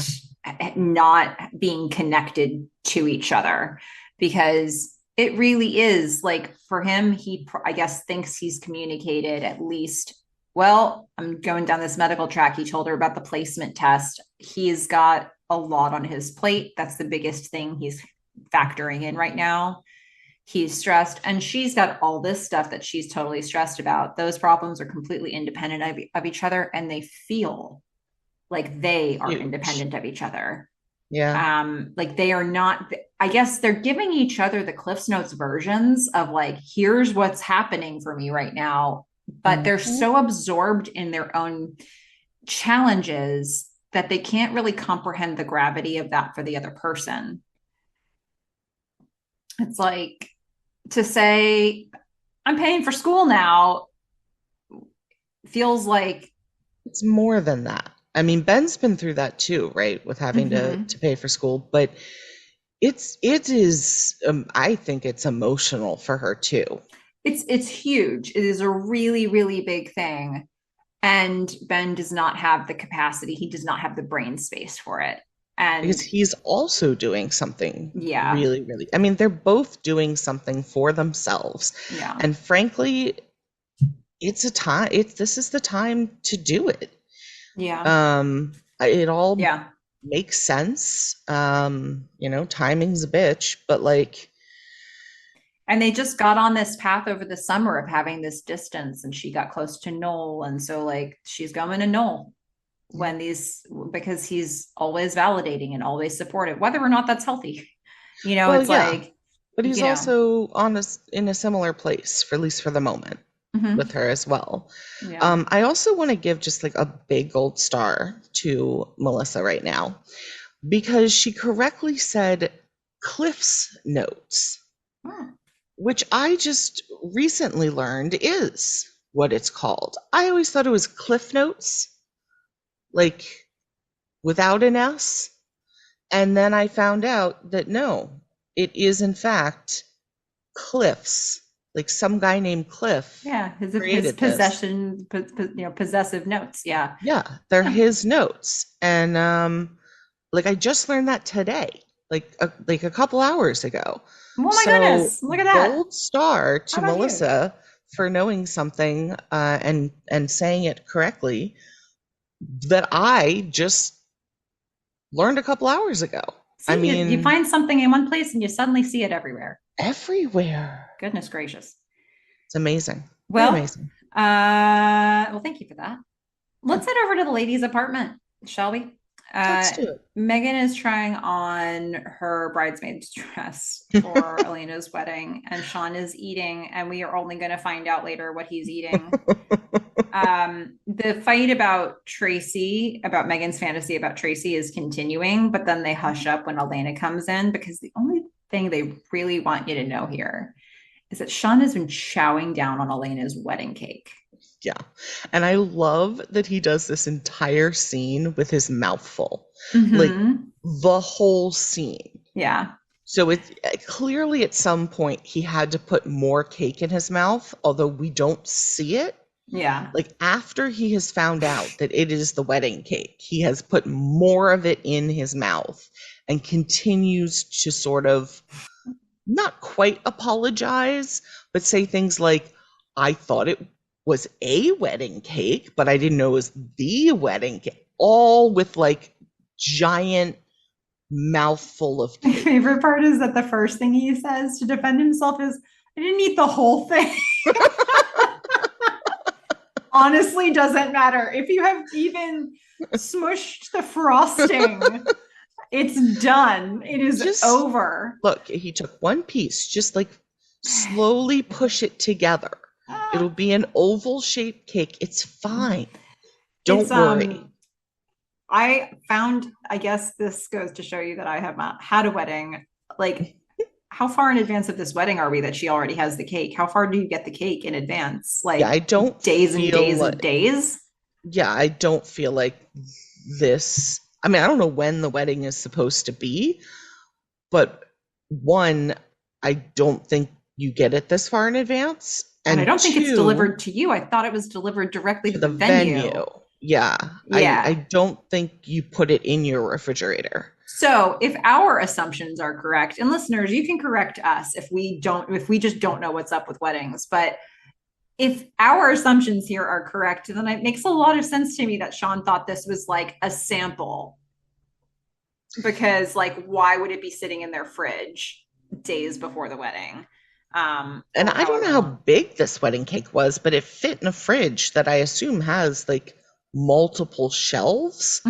So I am confused by this. Yeah. But also, it's not your cake. So don't eat it. Also that. Yeah. Yeah. I'm just saying. Yeah. All of those things. Yeah. But here's, Elena just says like, I'm going to cry. But here's where I write, where is Tracy? Like not just in the episode, because Tracy doesn't show up at all in the episode, but all the things that Elena is doing, where's Tracy? Yeah. He was not being paid to be on this episode. But like, why isn't like half the list his? Yeah. Like at some point she could have said like, these are the things I'm doing, because Tracy's off, doing XYZ other things. It seems like the entire wedding is on Elena. Yeah.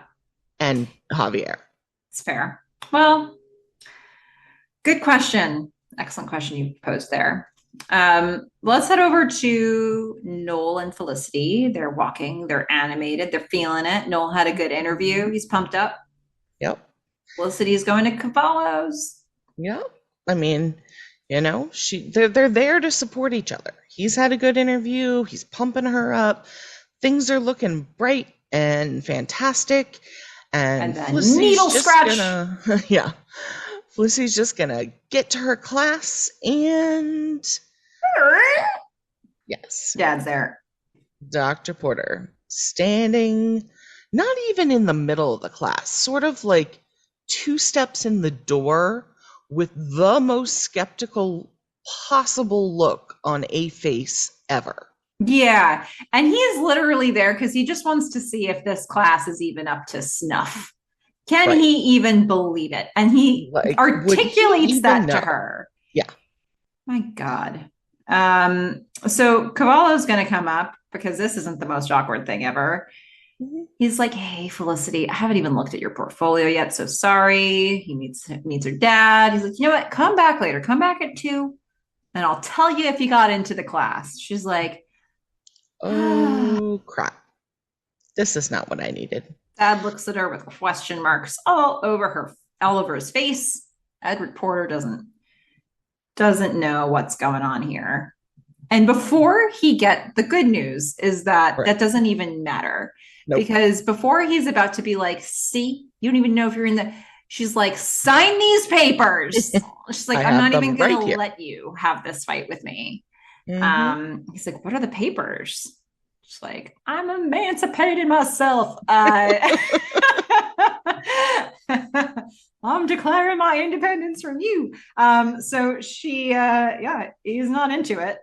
No, he's like, well, I guess we have to have our accountant or lawyer or whoever look it over. She's like, make it happen.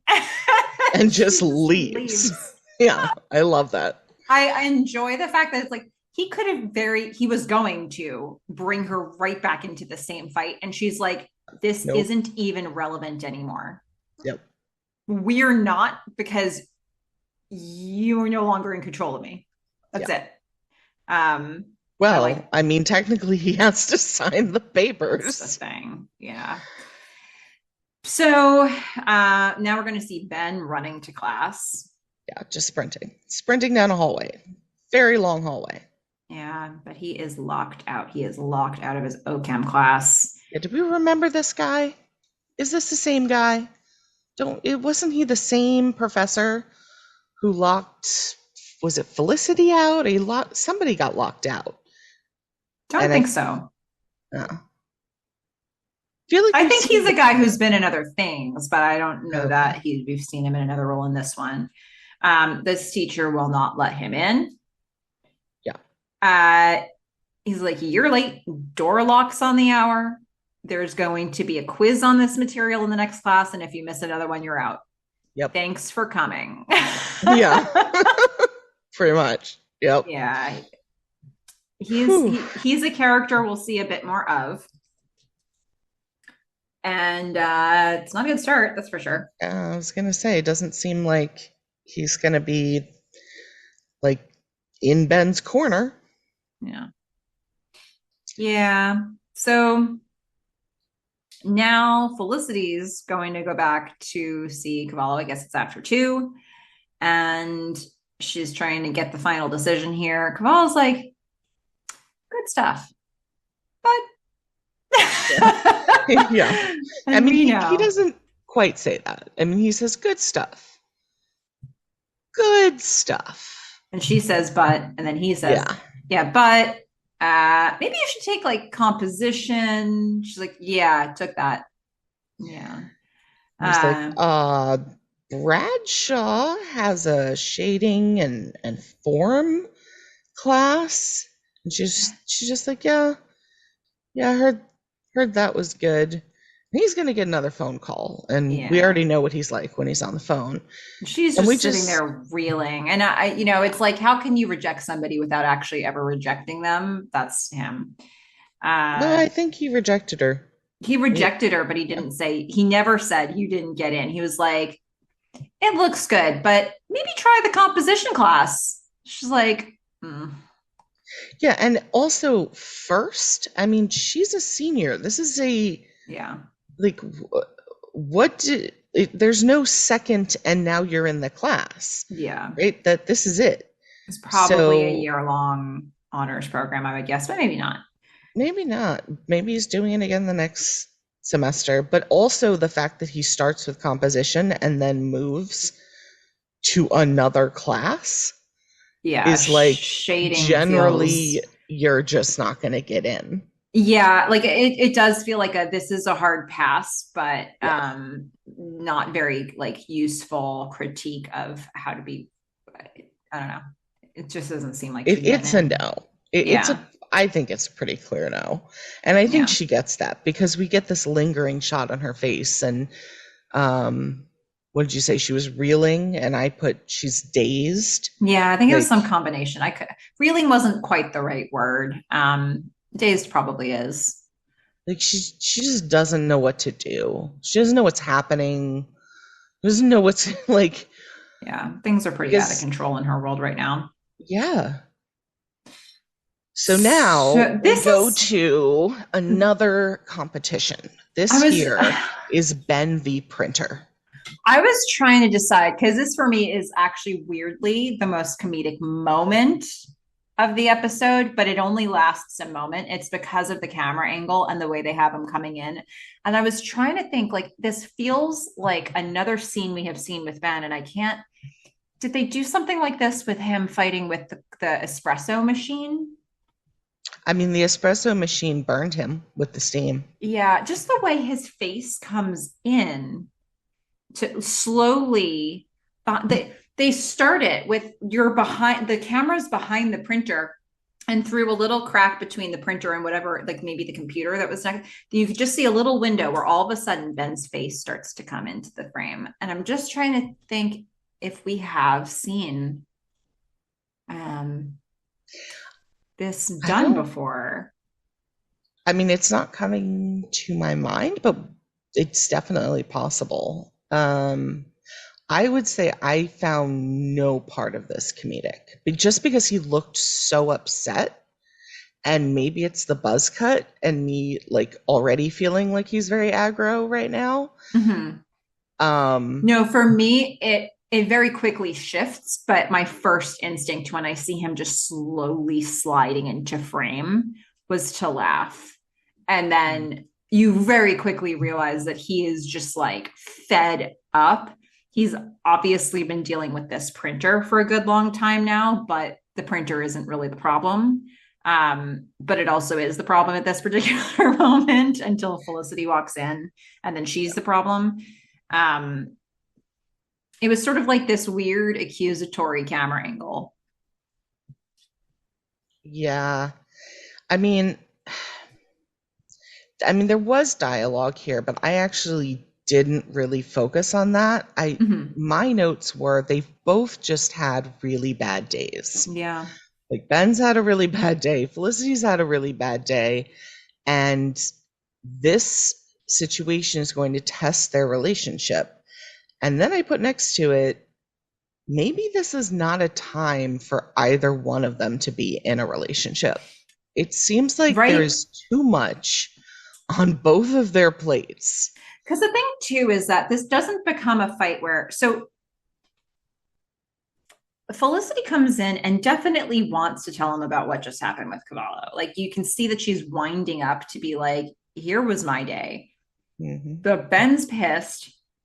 He puts the focus on this printer. She can't, he's like, can't fix the printer. I don't know what's wrong with the printer. The printer's causing a problem. I need to get this done. She's like, well, let me check it out. She just like closes the lid. She's like, I don't know. Yeah, I know.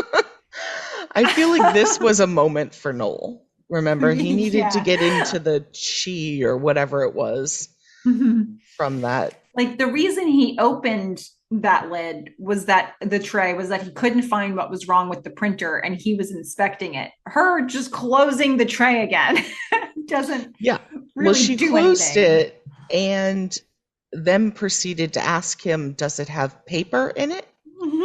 Have you tried turning it on? Yeah. It's like I don't know anything about printers, man. Maybe this is not the moment to ask if he is in fact as stupid as you think he is. Yeah. So she sees that he's really frustrated and he reveals, I guess what I like about what he's revealing, he doesn't overtly blame anything on her, but he's like, I just missed my first OChem lecture because I was late. And then Felicity's like, because I was late. He's not railing into her about her failings, but there obviously is a connection here. But it's for him, this is about him. This is about his stuff right now. And this is like his world is ending because he just missed his first OChem lecture. And now the printer's not working. It's a mess. And he does not have the bandwidth for her problems. Yeah. Or even her as a human without problems. I don't know. I saw this as him taking his frustration out on her. And and it felt very on brand for Ben. I think she was late. She was very late and she was supposed to cover for him. And I think she did not take ownership of that. And then the ripple effect of that was a big problem for him. And she did take he, ownership. mm, She showed up late. She tried to explain. She was like, but he was out of there so fast. yeah, because he was late And and he was trying to get to his class. I think in this right. conversation, I think she's like, "Oh, you were really upset about that?" He's like, "Yeah." I think She is he comes taking it out in, on her? He's not going to her and being like, "You just made me miss OChem." but I he think, is. He yeah, absolutely is in this like passive aggressive, like an also aggressive way. mm-hmm. He's taking it out on on the computer and on the printer and on her. Yeah, And he's like, I was locked out of class because I was late. She knows exactly what he means. yeah, And her reaction is, sorry, I didn't mean to be late. Like when you look at the two of them, she's been through something today too. yeah, He's been through something, she's been through something. He is angry and he is making her feel worse.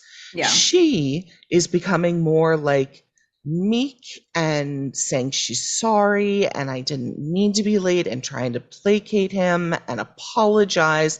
And he's just like, whatever, Yeah, I'm and going he to go goes to play play basketball. basketball. Yeah, yeah, And so it's like you see these two different whatevers, mm-hmm. one from Felicity, where she's talking about her dad, and it's this very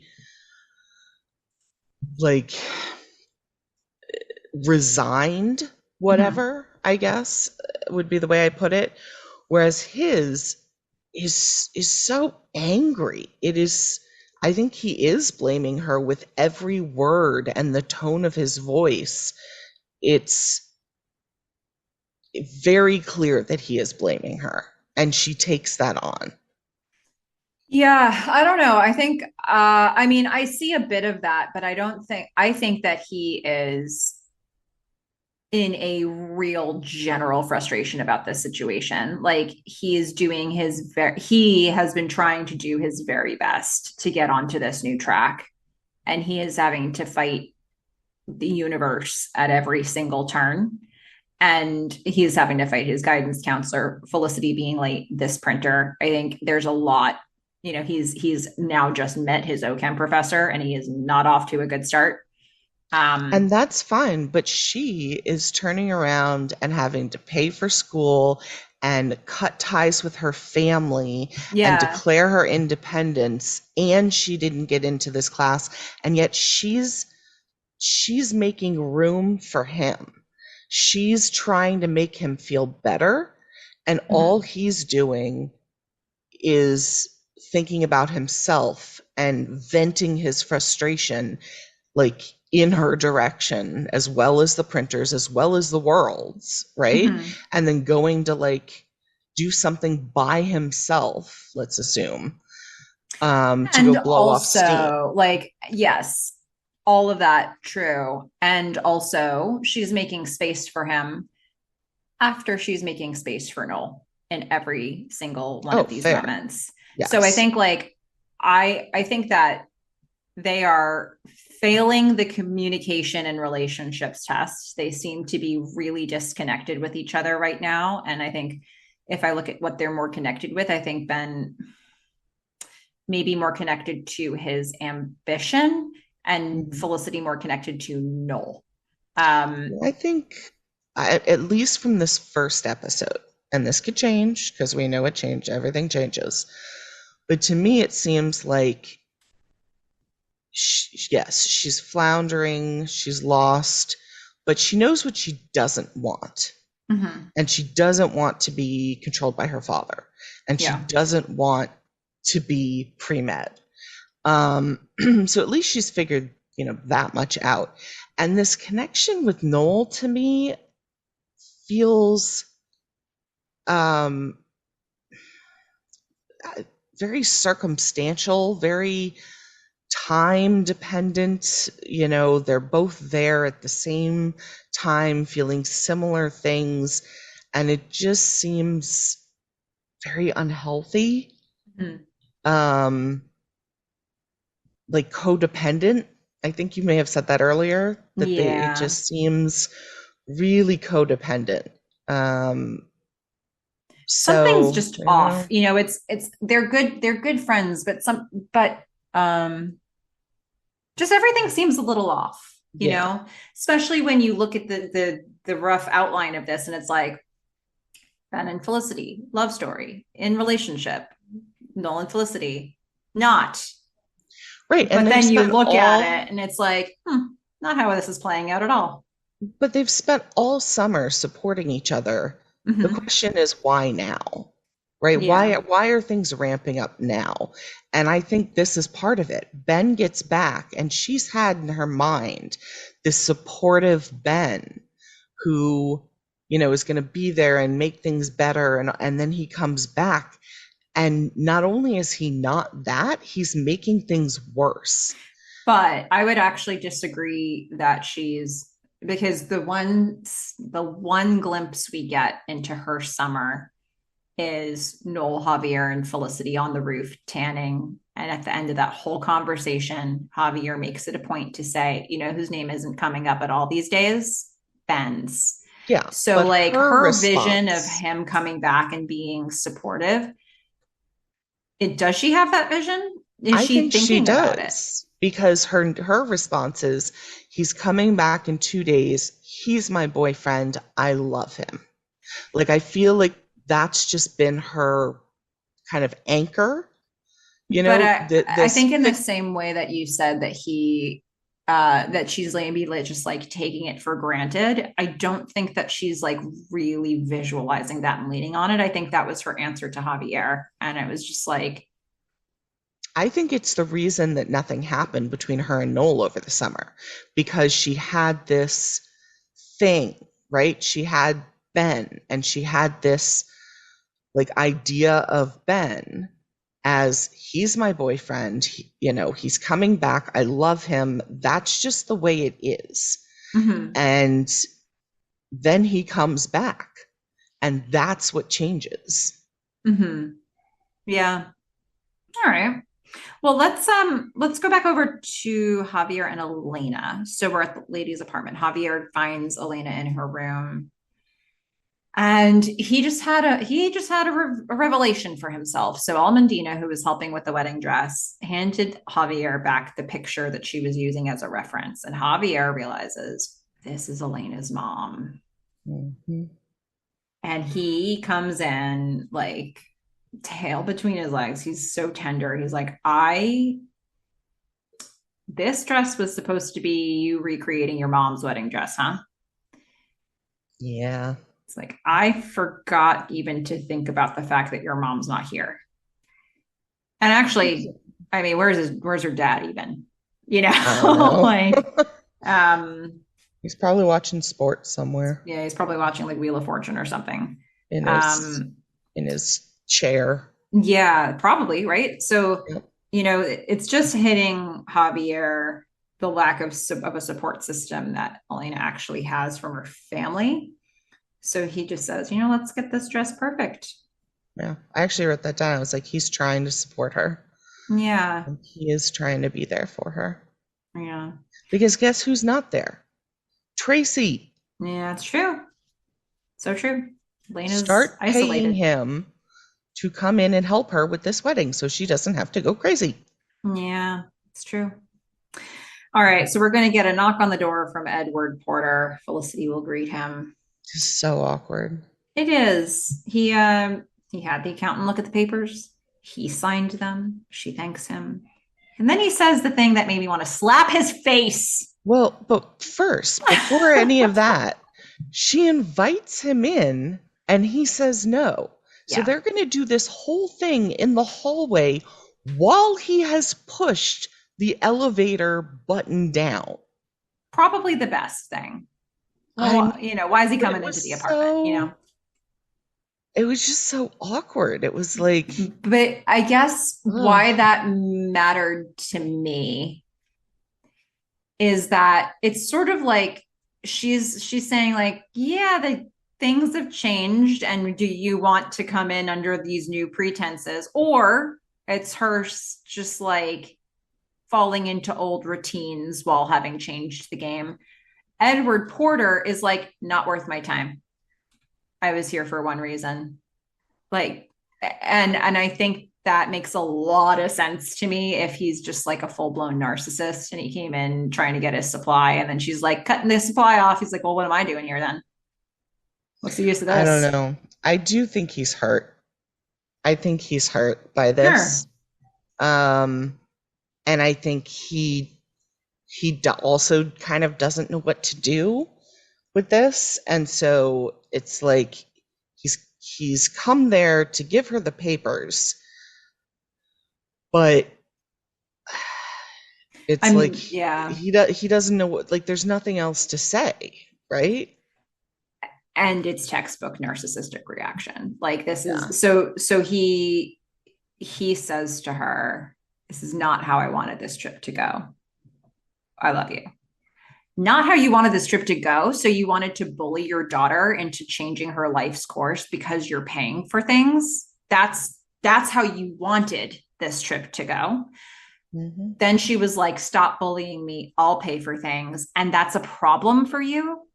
Like, well, yeah, of course it is. It's yeah, him. like if this was at all a healthy relationship, it would be like, all right, but you still invited me to come in. Like, I like, yeah, there's something hurtful about saying, I don't need you in this way anymore. And if this could be a healthy relationship, take this moment to go, all right, you're paying for your life now. And I'm still your dad. And what do we make this look like? He doesn't want to have that conversation. At least he said, I love you. And then gets on the elevator and leaves. You know, it's like he's taking his toys and leaving. You know, it's just, I don't know. He's so, yeah, he says, I love you. What does that mean? Like, look what he just did for the entire episode. And now you're going to give the meekest of love bombs and leave. Like, I don't know. Even. I actually, so he says, I love you. She says, I love you, but this is important. Mm-hmm. And she lies about the teacher loving her. I mean, he asks about her class. Mm-hmm. And she's like, yeah, the teacher loved my work. You know, she's lying. And I wrote down, like, is this healthy? I really struggle with the fact that Felicity keeps lying about this art program. And I don't know if that's because I don't feel comfortable with lying myself, or if it's because I don't see a need for her to be doing it at all if she's willing to take this stance. Like, her adding in. But they both just said, I love you. So at some level, she wants to continue this relationship. And if she were to say, I mean, I think there's 2 parts to this, 3 parts, I would say, actually. One, she's floundering, right? Mm-hmm. And she doesn't want him to know that. Mm-hmm. 2, there's just shame around having not gotten into this course. And 3, if she then says that, it opens up, it like validates what he was saying. And it like opens up the conversation again, which I don't think she wants to have or do. So she's like, look, it's just easier to say this because, you know, I do still want to have a relationship. And, you know, I do still love you as my father, and he's saying, I love you. I don't think that he doesn't love her. I just think it's in his own narcissistic way, which looks very twisted. But you know, she is setting a boundary, but she is not going no contact. And I think this is the lubricant that she is using, is like, I can still have a successful career. I want to do it on my own. I'm going to continue to like assure you so that you stop bugging me, mm-hmm. that like this is working out. And for me, the question of, is this healthy, was about her kind of declaring her independence and him accepting that. I actually think him coming, signing the papers. Like, he could have not signed the papers. I think him coming and signing the papers and giving them to her and saying I love you and hearing it back and asking about her, about her major, about this class she's interested in, this could have gone a lot worse. I'm not saying it's great. Yeah, but I think it could have gone a lot worse, and I think they're better off at the end of this conversation than they were before it. I think they're exactly where they the were. Papers. I don't think, yes, he has signed the papers. That is a logistic thing. I think that they are going to continue to spin around in this wheel forever. Yeah, but at least he signed the papers. Yeah, he signed the papers, and he will continue to approach her with the same exact, like, I don't see that this has changed their relationship. Not I think it is one bit. Absolutely changed their relationship. She has severed financial ties. He actually doesn't have control over her. That is a huge change in the relationship. That shifts things a little, but until she goes no contact, there will always be this dynamic between them. So it's like he needs control. And he's always going to find a way to have that control, whether it be by cutting her down, whether it be by telling her what she should be doing. And she can say to him, you don't have that financial control over me, but he still needs control. And she's still allowing like these moments to happen. So as long as she's allowing them to happen, he's going to still be controlling. He's not going to change how he is. So like when I see them say, I love you, it seems very like, this is how we end our conversations. It doesn't feel like real love. And this does not feel, nothing about their dynamic feels healthy. I'm glad that she's now exerted the start of control in her life by getting this amount of financial independence. But there is a rhythm in their relationship that will not be disrupted by this. If anything, it could actually exacerbate it for some time. So it's like, he's eventually going to have to try to fight harder to get her back into his like process. That is an ugly time. I would think that would be very ugly. It's not good. I think there is a level of protection for her now in that like she can always say, but I'm paying for it. So, like she could end a conversation like that, but the conversations are probably still going to come. Yeah. So it's really, it's interesting the pieces that we really picked up on from this, because for me, I zoned in on him saying, this is not how I wanted this trip to go. And I can visualize what he thought was going to happen here. And it's not pretty. No, but for me, I didn't even write that down because it was so obvious, right? Mm-hmm. Like he came there, it's not like he's had a lobotomy, right? Mm-hmm. He is who he is. Yeah. And it's like, this is not how I thought this trip would go. Duh. Like, of course you didn't expect to come and sign independent papers and not have control. And you thought you were going to come and lay down the law and have her get in order. And guess what? Didn't happen. Like, mm-hmm. Boo-hoo for you. But like, I don't know. It didn't even register because it was just like, yeah, like that's who he is. Yeah, it is. And then to be at a point where he came to her, she invited him in, and he's like, this isn't how I wanted this trip to go. And he's not open to like, he's made it so that he came to her right before he had to leave, or he's just wasn't interested in hanging around to explore where this relationship goes from here. He was just like, not how I thought this was going to go. Here are your papers. And he's out. And yeah. it's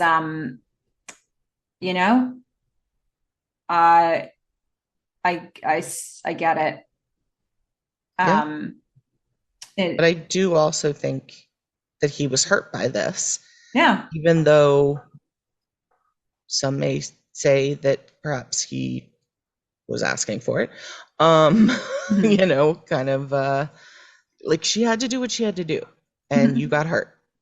Yeah. But like, I do think there's an element of him wanting to get out of there in part because this is painful. Sure. Yeah. Fair enough. Not good. Not good, Edward. No, Edward, you're just what a journey, what a sort of like weird roller coaster of a journey they've been on in terms of like the times when he's like this and the times when he's well, I guess the times when he's more understanding of Felicity is when like he's going through a divorce and she knows it. Exactly. So It is a that's weird journey of like, she's lost now. He was lost when he like lost his job and his wife and all that stuff.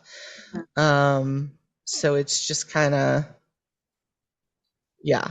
It's, you would think he would have a little bit more empathy given that he just went through that yeah. and that he No. had now has an ex-wife. Maybe he might learn this is how you push people away. Mm-hmm. But that doesn't seem to be what's currently happening. I guess from a power dynamic standpoint, when he was struggling and she was being supportive, that was a way that he knew she was going to come to him. Mhm. But and then when you reverse that dynamic, when she is struggling, that's a chance for him to then reassert his control and to get back into a power dynamic. So it it checks out. I think I don't know. It's so frustrating to watch his character, but I think Yeah. it's very real. I think it's uh you know, he represents a controlling person that any of us might know in our lives. It just may or may not be apparent. Like I think that's what control Mhm. looks like. And he, when it's apparent, there may be certain words that might be more likely to come out, like than if it were a A partner. boss. Or yeah, like I think you might have some different language that gets used, but I think the feeling of it is still the same. Yeah. Control.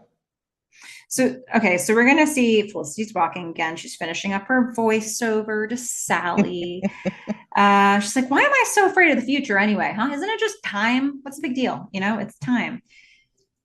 And we're Yeah. gonna. I mean, we can understand why she's afraid because we remember Dr. Pavone was very clear that in time you will die. Ah, That was her takeaway, right? all will. Yeah. Yeah. So, mm, So Felicity is now going to. She's on the roof of the loft. She's not living there anymore. She's, I guess, living back in her apartment. But she just came to the roof because that was the summer hangout. That's where everything became better. yeah, Um, I put she's hiding in Tar Beach. yeah. And Noel's going to come up to hide in Tar Beach too. And he finds her there. Didn't know she was going to be there. And turns out his job didn't work out. Yeah. Or Noel. Also turns out her honors program didn't work out. Yeah. I enjoy Noel's comment about the job not working out. It's like, how do you yada yada through this as quickly as possible? And he goes, um, turns out Yeah. Rod is fickle. Rod Yeah. has problems. That's the end of what we know about that job. Yeah. Rod liked a lot of people. Yeah. What a picture they paint of this Rod figure. I know. Wild. Uh, Noel's like, it's not a big deal. Felicity's like, yeah, it is. It's just that support that, like, Yeah. don't you even? I know this is a big deal. Stop it. Um, and And then, then she does it. She's like, mhm, I'm just realizing how right my dad is. And I like that she clarifies. It's not that he's right about she should be in pre-med or that he should have control over her. Just this idea that she is lost at this yeah. moment in time. That's just where she is. Hmm. And then they comfort each other. They touch foreheads for a good long time. Yeah, which I think, I mean, look, yes, kissing is intimate, but like, I've been at a party and kissed someone. All right, that's a thing. Mm-hmm. I've never like been at a party and like touched foreheads with someone. Like to me, that is a very intimate thing that I've only ever done with people I've dated. It's It's very like it is really a symbol of their connection in a way that starting to kiss wasn't yet. Like it yeah. is, but I think starting it with the forehead touch is like, whoa, these two people are like their brains are connected now. Um, and then they start kissing and they're gonna have sex.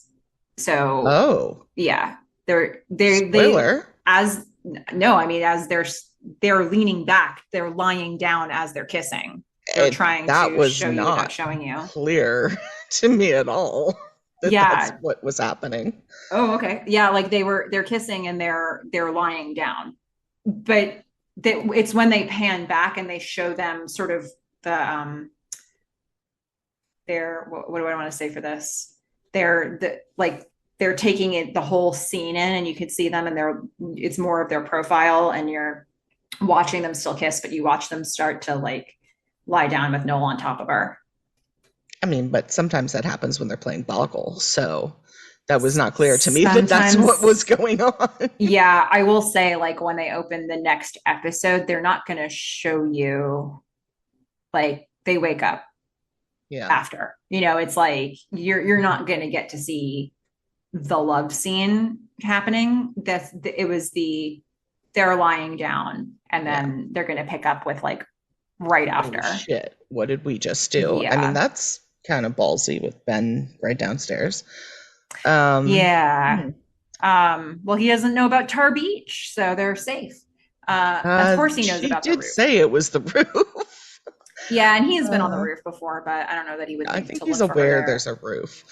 Yeah. But I really like the song that was going on in the background. I don't know which one you had, but um as they were kissing, some of the words were like happenstance and life is but a game of chance. And it just really reflected how I felt about what was happening with Felicity and Noel. It was just timing. It Mm-hmm. was, it's timing and I don't know, it's not something that I think uh, it has been built into a romantic relationship. Mm-hmm. It's almost like going through trauma together and just holding on to each other. So, I again, look, I'm not loving Ben for the whole aggro thing, and this feels very wrong. So, uh, you know, this whole episode to me was confusing and awkward, and I didn't understand what people were feeling or what was going on, and that is where I continue to be. And I guess that's uh, a win for maybe what they were trying to do in the show. Like I think they were trying to bring us into this world where just like, has there ever really been a time when Felicity was like so totally engrossed with Noel and not with Ben? Like I mean, I guess you could make an argument that like in season two, right as Noel is starting to get together with Ruby, she was kind of focused Um, on him. But but even also with the that, Hannah stuff, I think when Hannah came into the picture, mhm. um, But Ben was still like, you still had this question around where are your feelings right now around Ben? It's almost like yeah, Ben was kind of like unattainable, but not necessarily undesired. yeah. I think this is really the first time, like, because even with the Ruby stuff, I just the quality of that felt different. It feels like Noel and Felicity need each other right now, Yes. like in a Yes. way that I've never felt they were so connected.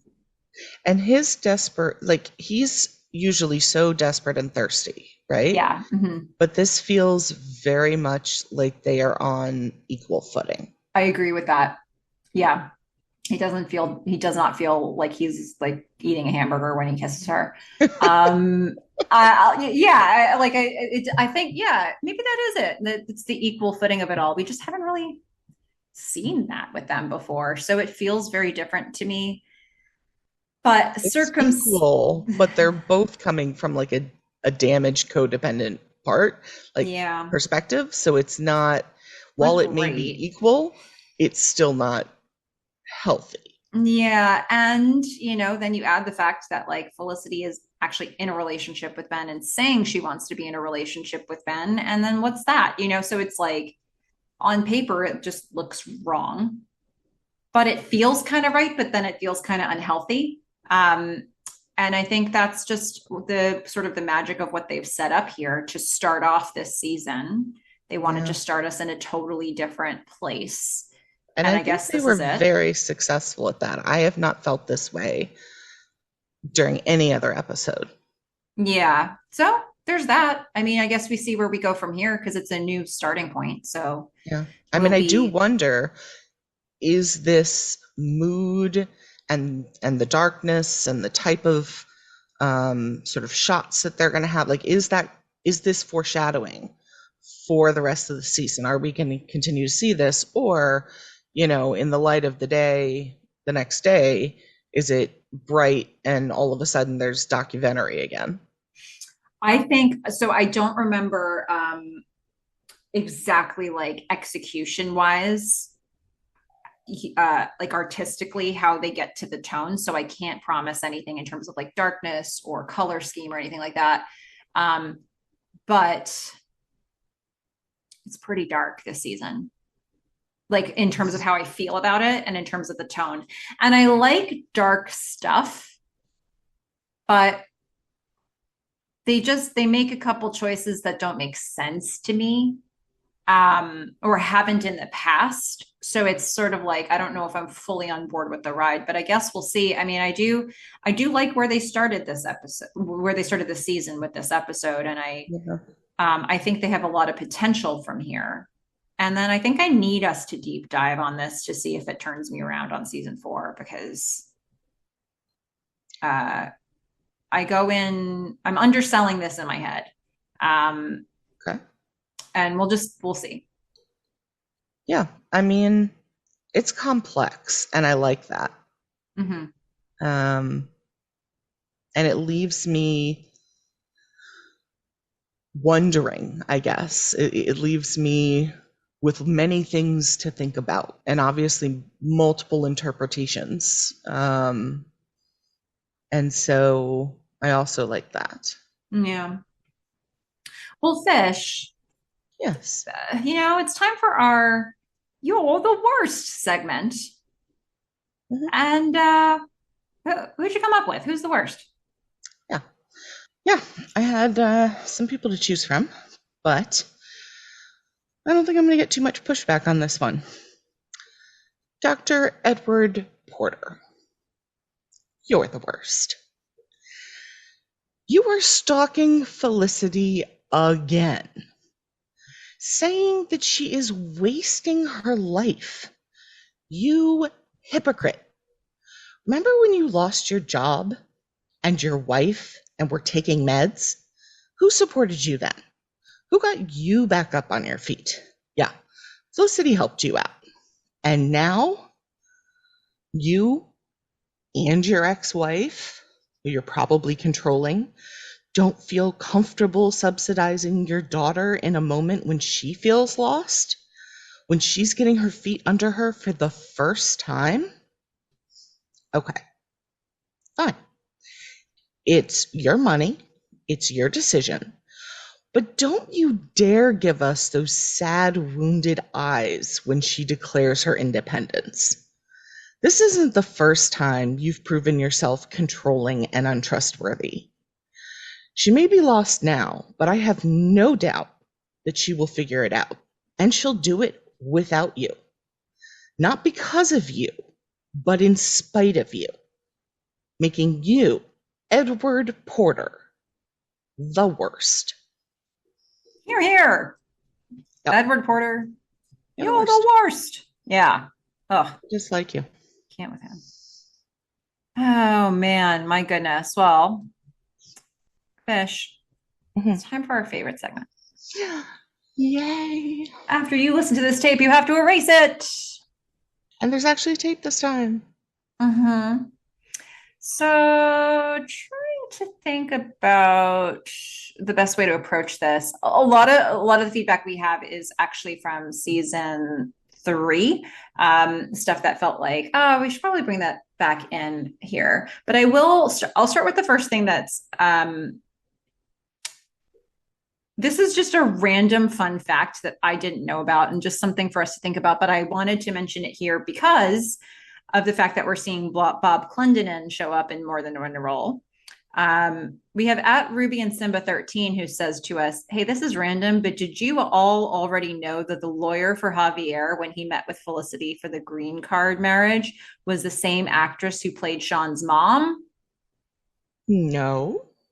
So we're going to see another, I think we're going to see another Sean's mom scene coming up at some point this season. So we'll have to check for that. Because I didn't don't track that. remember. Did we I meet don't her remember yet? the first Sean's mom moment. When was that? Did we meet her yet? No, maybe we met his dad and his brother.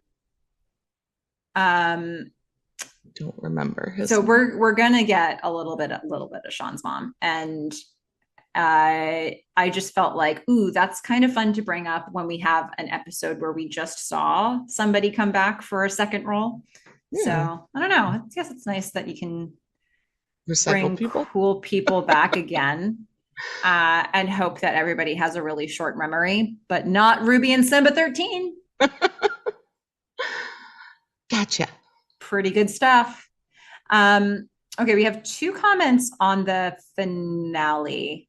The first one on the episode. So at Galinsky underscore says, I love this episode. I love Felicity's tape to Noel. There's so many memorable moments. She couldn't wait to hear our take on that one. And to hear whether Fish thinks Ruby's baby's cameo was worth it. I mean, she made 16 wild guesses as to how Ruby and her baby would feature into the plot. It was a funny segment of your season 3 episodes. Yeah. Well, I can answer that second one. No. No. She did not live up to my expectations. She was not a ninja. She did nothing with the power grid. She did nothing. Absolutely nothing. Yeah. Except make Melissa laugh. But wait till you see what she does in season 4. No, I'm not falling for that. I'm not falling for that again. It's not happening. It's not happening. There will be no more sightings of Eva. How do you know? I just know. Somewhere deep down in my soul, I just know. Well, but wait, also the first part of that, it was Noel leaving a tape to Felicity, right? Yeah, it was Noel leaving a tape to Felicity, but Felicity was sharing a lot of her thoughts with Dr. Pavone. So and some of it ended up being voiceover. So it kind of blends at a certain point. True. Okay. At Colleen.Tenbis had thoughts on our season 3 finale podcast, or just season 3 in general. She says, I so enjoyed your last podcast, which is the season 3 finale. I have to say, I never really loved season 3, but watching along with you guys and hearing the discussion makes me realize there really isn't a bad season of this show. That feels rewarding. It does. Yay. I have to say, there was a lot of meat on its bones, especially when we meet Avery. And yeah, I think it made me feel better about season 3 than I thought I did too. Yeah, I mean, look, clearly I had issues with a particular cast member during that entire season. But other than that, I mean, they brought some really interesting themes and ideas in, and relationships, and some beautiful blue eyes from Eddie Cahill. Mm-hmm. So I don't know. I mean, clearly from our ratings, we didn't like it as much. I, in particular, didn't like it as much as the first 2. But that was heavily brought down by 2 particular episodes. Yeah. So, overall, I still liked it. I mean, I still liked it. Yeah. So I don't know. Well, there you have it. Okay, so we also have a comment from a new listener to the show who, Yay. okay, so Betsy actually wrote us a lot of really cool stuff, most of which was about, because she's a bit behind us where we are, but she's working really hard to catch up. So Betsy was writing a lot about Help for the Lovelorn. And just for the record, she basically agreed almost entirely with me, Fish. Yeah, I saw that. I saw that. Which is fine because we all have our different opinions. Yeah. So, if anybody wants to hear Betsy's comments about Help for the Lovelorn, we'll go there. But what I actually wanted to bring in, because she said a lot of cool things about it, but what I wanted to bring in was like, Betsy seems to be somebody who has like industry knowledge, and she corrected mostly me on something that I've been misusing a term. And so I wanted to share this with all of you because I'm not just going to let you all sit here with the wrong understanding of the term bottle episode. Okay. So thank you for this, Betsy. So she says, I just want to flag that you're using the term bottle episode to mean a standalone episode, but that's not what a bottle episode is. A bottle episode is where it's just a few characters, like just, for example, the main six friends, and the whole episode takes place on basically one set. Like, for example, they're all in Monica's apartment the whole time. A standalone is something different, just an episode that stands apart from the rest of the ongoing plot and could be pulled out or moved to a different place in the season or show without affecting the plot because, well, it stands alone. It doesn't advance the ongoing plot. She says Help for the Lovelorn was definitely a standalone and definitely not a bottle episode. So I actually did a little bit more looking into that. And it is really like bottle episodes are about budget, about conserving budget. So it's more like the number of locations, it seems like. They just try not to move it around too much, probably, try to keep it really simple in terms of not having a lot of moving parts for camera work and like not having a lot of different setups. So that was super helpful. All right. Yeah. I mean, look, the more you know. Definitely new for me. And because I have been misusing that, I'm glad we've corrected that for the audience who's hanging on our every word. But yeah, Betsy, keep writing in as you catch up to where we are. We want to hear your thoughts. She's also brand new to the show, which made me worried because I was like, oh, I spoil so much. But she's like, no, it's fine. You give a heads up. So that feels good. That feels good. I was like, oh, okay. How's that going? If you remember at the very beginning, you were like, look, we only need to say it's not spoiler free once. And, you did get to torture me for an entire season with Ruby's baby. Fine. But I have been torturing you for 3 and will continue to do so through 4 seasons, making you say it is not a spoiler-free podcast at the beginning of every single episode. But there are times like, when we got to the shooting, I telegraphed that for you an episode in advance, maybe. I think so. Maybe because I was like, I thought it was going to happen this time. Yeah, I like there were a couple like major things that happened midway and like the back half of season 3 that I feel like I sort of just was like, well, Fish, don't get too comfortable with this. And so it's fun to hear from somebody who's watching it for the first time and it's still checking out in its own way. And also seems like Betsy's kind of in the same age range as most of us who seem to really like this show. So it's like, oh, how did you miss it the first time and how are you finding it now? I think that's really cool. Yeah, agreed. But yeah, so those are our audience comments.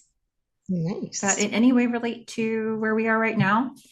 And Fish, it's time for us to rate the episode. And based on our conversation today, I don't know where we're heading with this. Did you want to jump in, or what's the order you wanted to go in here? I can go first. Okay. I feel pretty solid on this.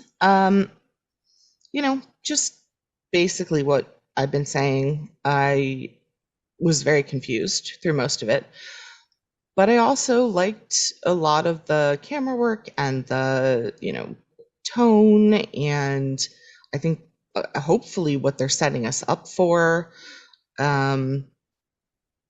So, I mean, just because I don't know where it's going to go and I don't 100% trust that stuff is going to continue, because sometimes they just drop things. I've been burned a few times. So I'm just going to, rate it for what it is, and then we'll see what happens next time. So I'm going to give it, as always, I rate in glubs. I'm going to give it 7.5 glubs. Okay. And then we'll see if it continues. It could go up in the future. Yeah. All right. That seems fair. We are not far apart on this, actually. So I am rating this one. My unit of measurement, as you all know, changes every time, and this time it is Tar Beaches. Yes. And I'm going to rate this one at 7.8 out of 10 Tar Beaches. Okay. There is stuff I really love in this episode. I like the fact that they are trying to begin us in a totally new place so that we can see what this journey might look like. I like that they had some really interesting moments of camera work in this episode, and symbolic camera placements and choices that I thought were interesting and cool. I like that they're showing us the total disconnection between Ben and Felicity and the total connection between Noel and Felicity, and all the many ways they're exploring that. But there were a couple things I didn't like. We should not be having Dear Sally segments anymore. Oh, thank you. I'm sorry that you had to say that again. So there's that. I mean, at this point, Felicity's tape should be like, Sally, are you alive? I have not heard from you in years. Yeah. Do you care about me? Do you like me? Do you want to receive these tapes? Is there a better way to communicate with you? Are you ignoring me on purpose, or are you being passive aggressive? These are the kinds of questions she should be wondering about where she is with Sally right now. No, I agree. There should be no more conversations. It should be, she should have called the cops several years ago, reported a missing person, and that's it. What was it just made me think of when Harry met Sally, when he leaves her a voicemail, and it's been a while since I've seen it, but he says something like, she's not answering his calls, and he says something, he leaves this voicemail that's like, you either A, don't want to talk to me, or B, you're home, desperately want to talk to me, but trapped under something heavy. Yes. If the answer, and I think there's a C. There's a third option. And he's like, if it's A or C, give me a call back. Yeah. I feel like it's a similar thing here with what's going on with Sally. But anyway, so I dinged the episode a bit for this. Yeah.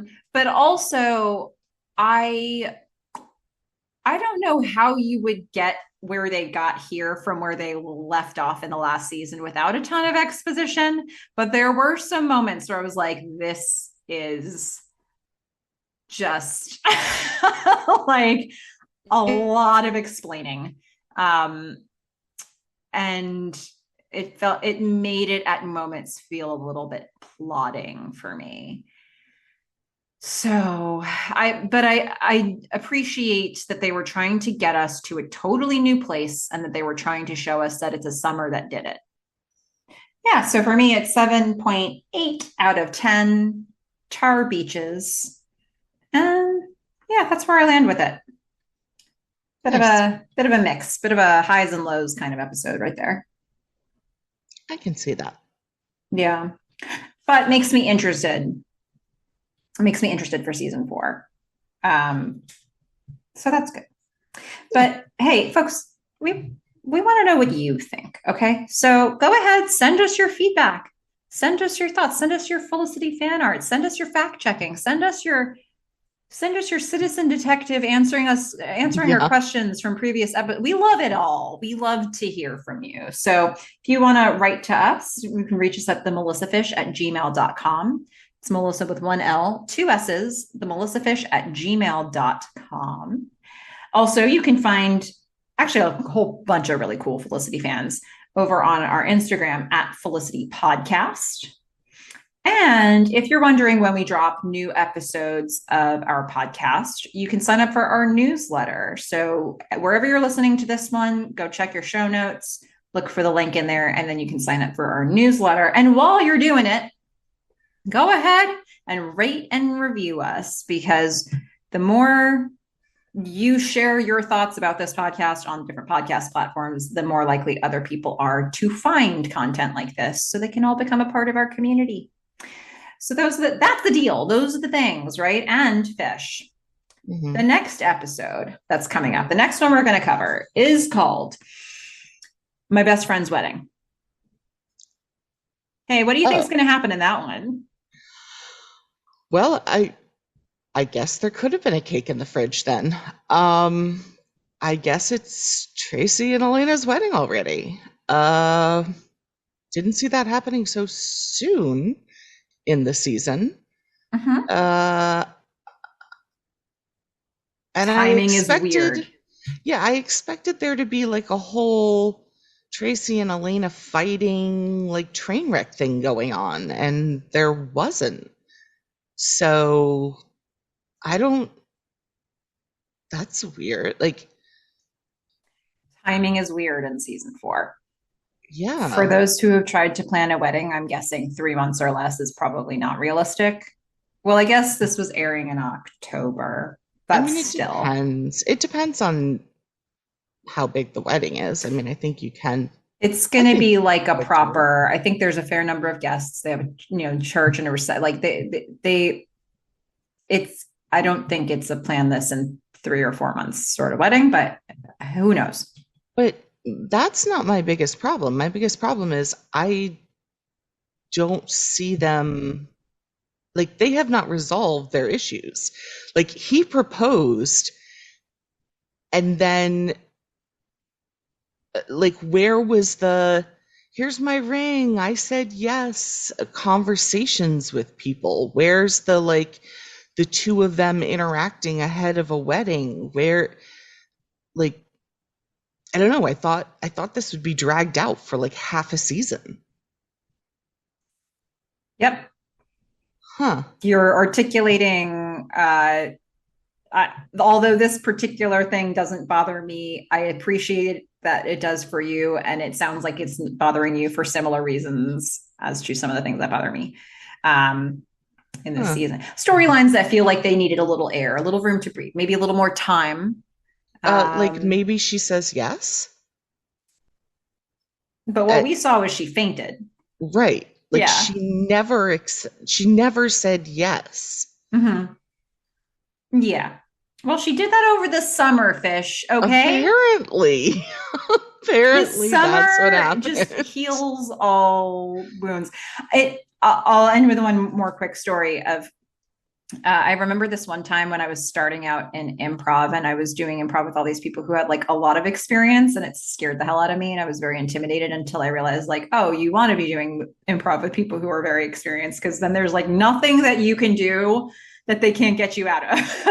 Like, they have a tool for everything. And there was this one scene that I was watching from, we would watch each other as, different groups would do scenes together.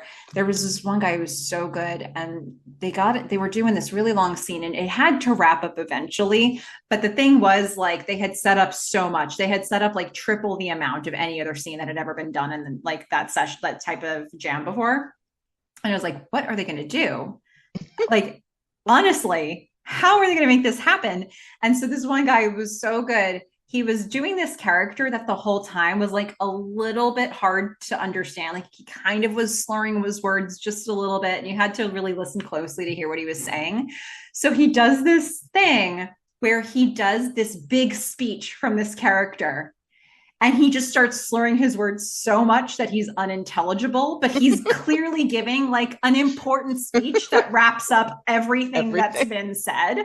And then he ends, and all the other characters on stage are like, oh yeah. And then so it was like end scene, and it was like, wow, we actually really needed that. Because it was impossible, the number of threads that had been opened to like carry this out in any reasonable length of time. And he just found this beautiful way of just being like, you just got everything answered, but nothing answered at the same time.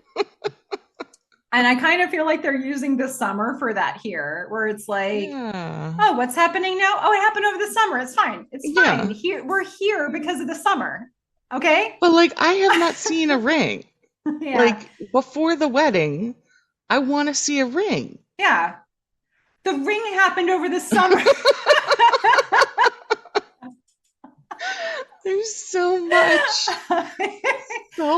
that I want to see.